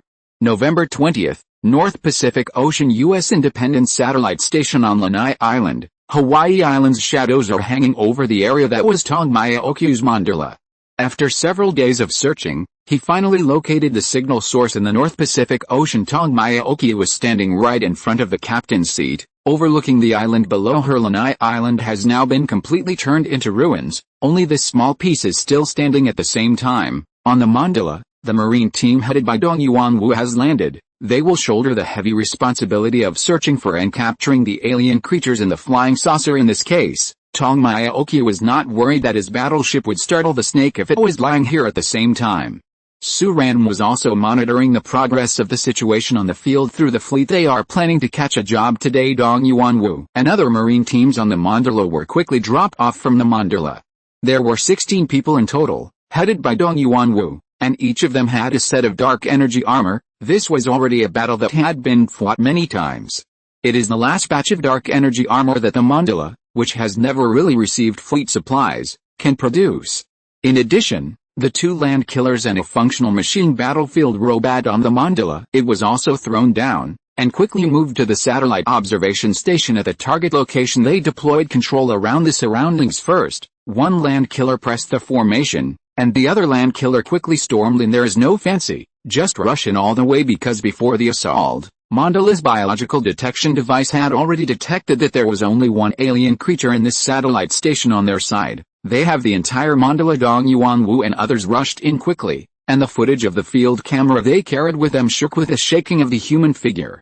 But they could still see the whole process of the action. A land-based killer attacked the satellite station with such force that it broke into the satellite station. In fact, it was already a mess inside. There were even rotten and moldy corpses in many places, and all kinds of sundries were scattered here and there. Dong Yuan Wu and others rely on thermal equipment, quickly located the position of the alien flying saucer creature, approached upward rapidly, and finally saw the other party in the launch room. Dong Yuan Wu was slightly taken aback when he first saw the target, because the other party's appearance characteristics are different from the previous records of the Yunchang. When the Yunchang captured them before, it recorded strange-looking slime-like creatures with many legs, but what appeared here now was an out-and-out Caucasian with a pair of emotionless eyes on the hooked nose.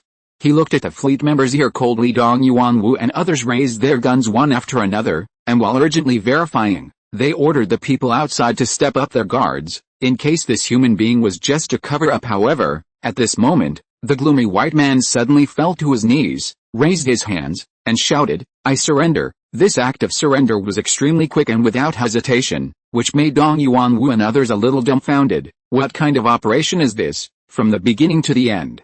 The eyes of this hook-nosed Caucasian were in a cold state, as if they would not change. Seeing this scene, everyone was slightly taken aback, but at this time, the order from the fleet came down, and it was an order issued by Su Ran himself. Dong Yuan Wu listened intently for a moment, and immediately replied that he received it, and immediately arranged for someone to use a strong stun gun to release the human in front of him first, and sent 2 soldiers to carry him out of the satellite station, who had lost the ability to resist.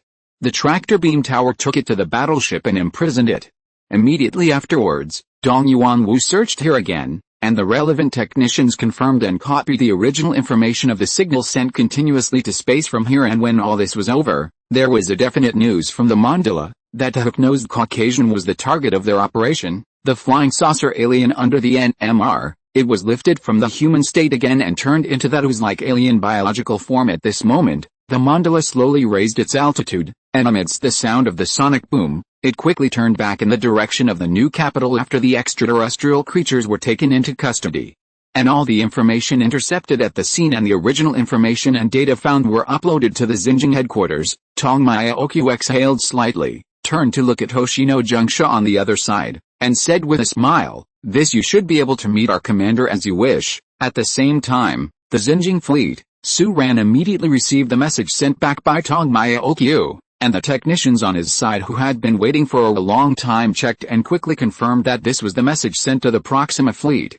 Complete content of the war. In the past few days, this satellite station located on the Hawaiian Islands has continuously output an unknown number of such messages to Proxima Centauri. However, Su Ran is not so worried about this, because such a conventional electromagnetic wave signal travels at the speed of light in space, and it will take more than 4 years to reach Proxima Centauri. The complete signal cannot reach the Proxima Centauri region. What is really troublesome is what the Spore Life said, the message that the ship has been destroyed by Su Ran and sent to the Proxima Centauri area through hyperspace that will arrive within dozens of days, and the Proxima Centauri fleet may respond quickly. As for the flying saucer alien who surrendered after being captured, this was not beyond Su Ran's expectation. After all, he still wanted to live. Su Ran also needs it to live. Such a life can help him a lot. Of course, when the matter is over, it will be Su Ran's first knife save data. After Su Ran gave an order, she stood up and looked behind her. Yuan Licheng and Li Yilan were standing on the left and right of him, waiting for the command from His Excellency the Commander. Su Ran nodded slightly, and said, "Next, we will announce to the world and restart the United Nations. I will hold a United Nations meeting as soon as possible, but in this United Nations meeting, the people who can participate will include but not limited to national units. Surviving the terrorist forces can also participate. As long as there are military forces, as long as there are people, and as long as they have the strength to participate in the meeting, they are eligible to participate in this United Nations meeting. The faster this matter is, the faster it will be. Yuan Lichan nodded and said, I understand. Then where are we going to hold it? Su Ran pondered for a moment, then responded with a smile. Then, let's stay in the capital. Su Ran looked at the crowd with a smile, and said slowly, the east wind we've been waiting for is here, because starting today, the fleet will completely get rid of the influence brought about by the Pacific War and enter a unique development period. At this moment, Su Ran seemed to have seen the glorious scene of battleships lining the sky like a forest and the completion of the global united front. The future is just around the corner. Earth, this is his homeland. Chapter 68. The Great Representative Jin. November 23, Kyoto. Shangxi building. The car stopped, and Jin's Haiyang was jumping out of his car. It was just around noon at this time. Around 11 o'clock, the sun was quite glaring, and Jin's Haiyang instinctively raised her hand to block it when she came out of the closed compartment, but her eyes lit up soon, and she rushed into the car. The other woman shouted, I see my president, and quickened her pace and ran forward. Zhengsha Hoshino was sitting in the carriage and just recovered from a short sleep. She didn't hear what Representative Jin said at all. She looked around blankly, and opened her mouth slightly, until the driver in front said respectfully, Miss Hoshino? Miss Jin just got off the bus and went to the convoy of Korea. Only then did Zhengsha Hoshino come to his senses. The Japanese girl shouted in surprise, why is she looking for the Korean team? Saying that, Hoshino Junka, who was afraid that the impudent Representative Kim would cause any trouble, quickly opened the door and got out. Korea's convoy stopped not far from them, but that is the car of the President of South Korea, surrounded by guards. How can Kim's Haiyang approach casually?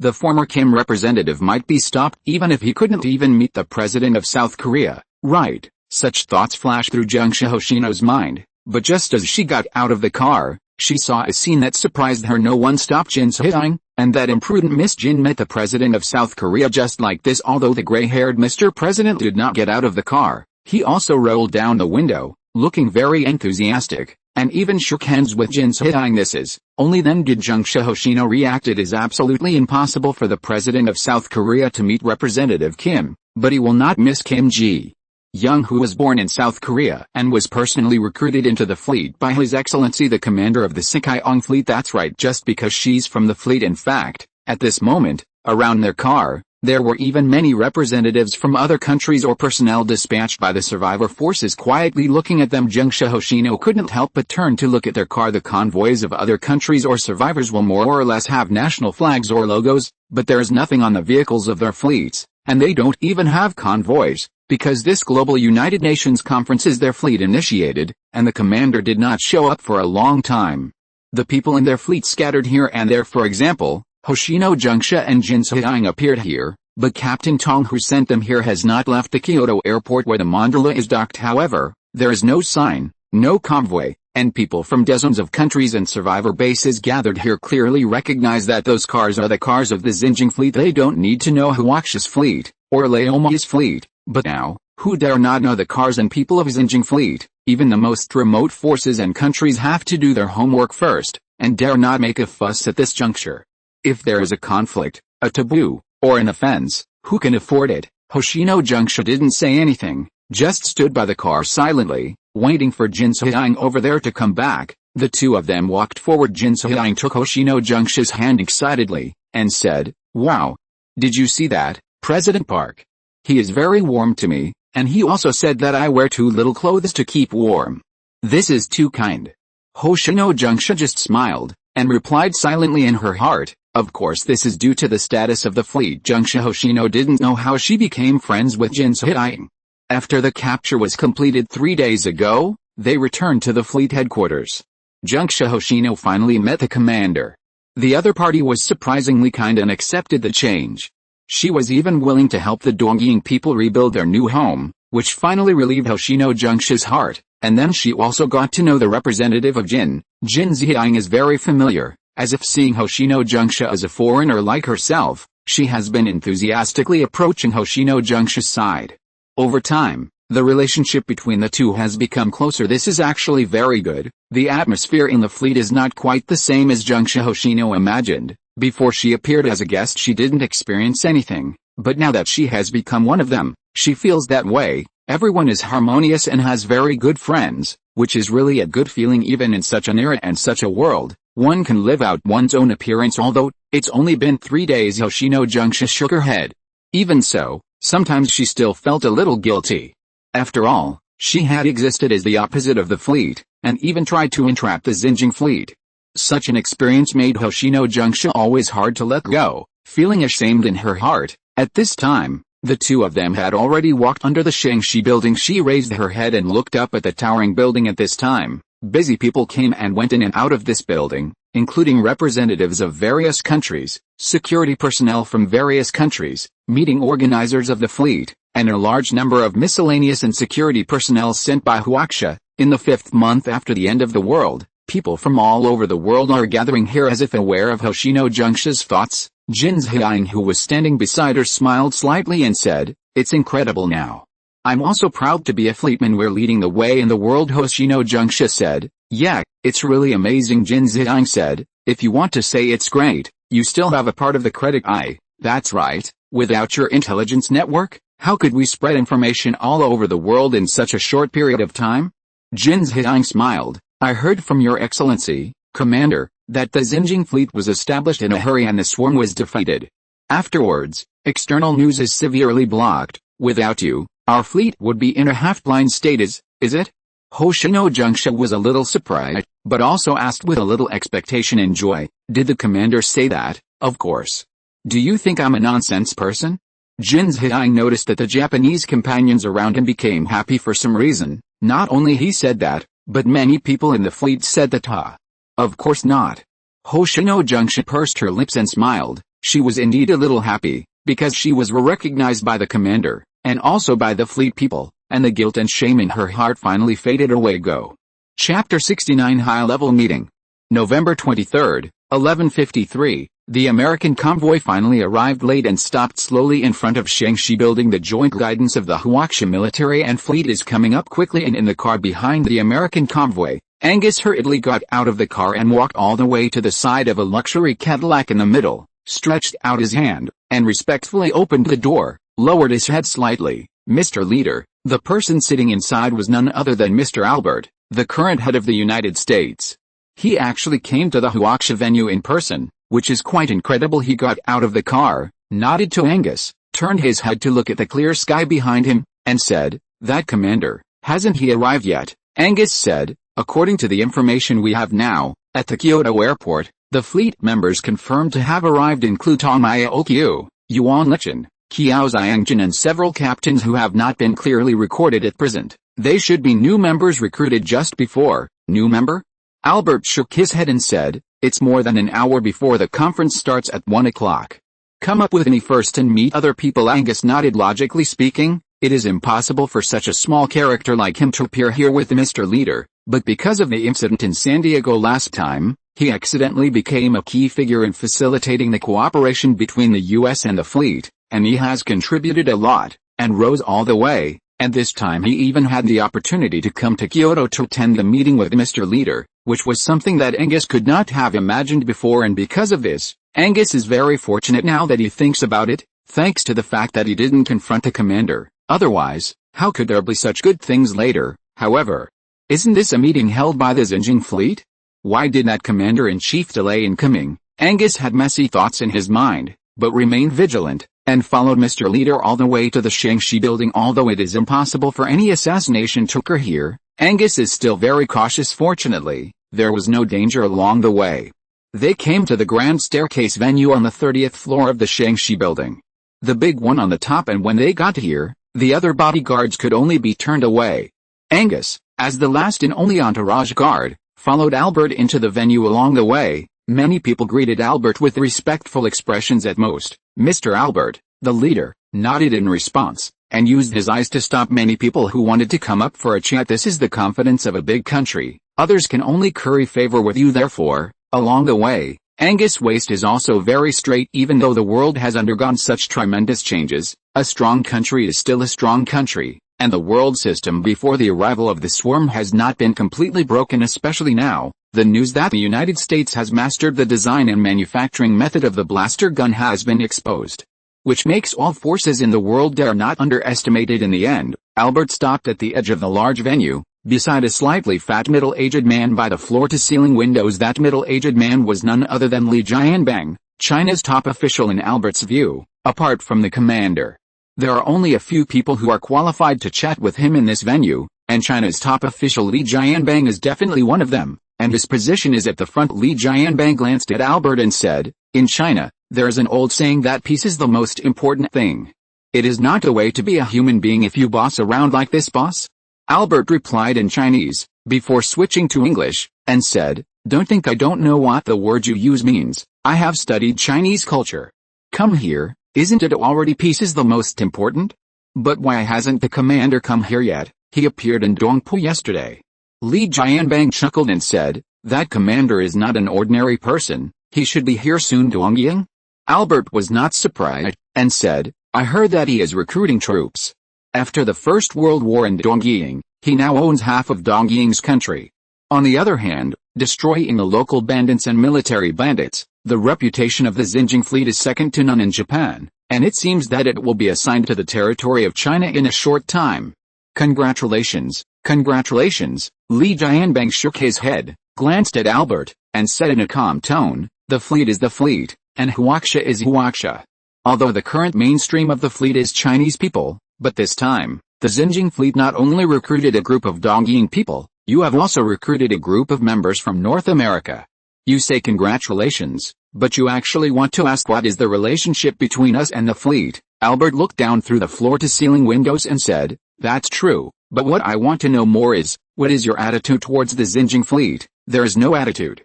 We are all human beings, and fighting against the swarm is our attitude." Li Jianbang's tone was a little heavy, and he was also staring out a window, but what he was looking at was not the earth, but the distant sky. Albert thought for a while, then asked again, "Have you seen the Yuncheng? I mean, have you actually seen the Yuncheng on the spot? I heard that 5 or 6 days ago, another Yuncheng appeared in Zhenjiang city number. I don't know if I will see you today." Unlike Li Jianbang's calmness, Albert's performance in front of certain people was a little out of touch. Li Jianbang smiled softly, and said, "The Yuncheng will not appear here. As far as I know, even now, the Yuncheng in Dongying has not left Kyushu Island, and is still participating in strangling local insects.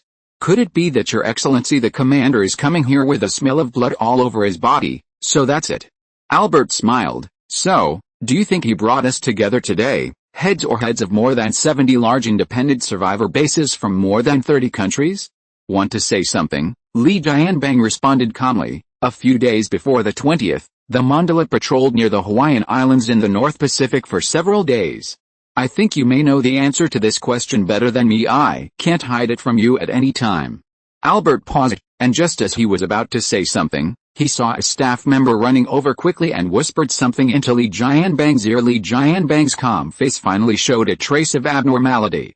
End of this chapter. Thank you very much for reaching the end. Don't forget to like. Looking for more exclusive content and immediate access? Subscribe to our Patreon. Remember, every like, subscription, or donation encourages us to continue. Thanks to everyone. See you in the next video.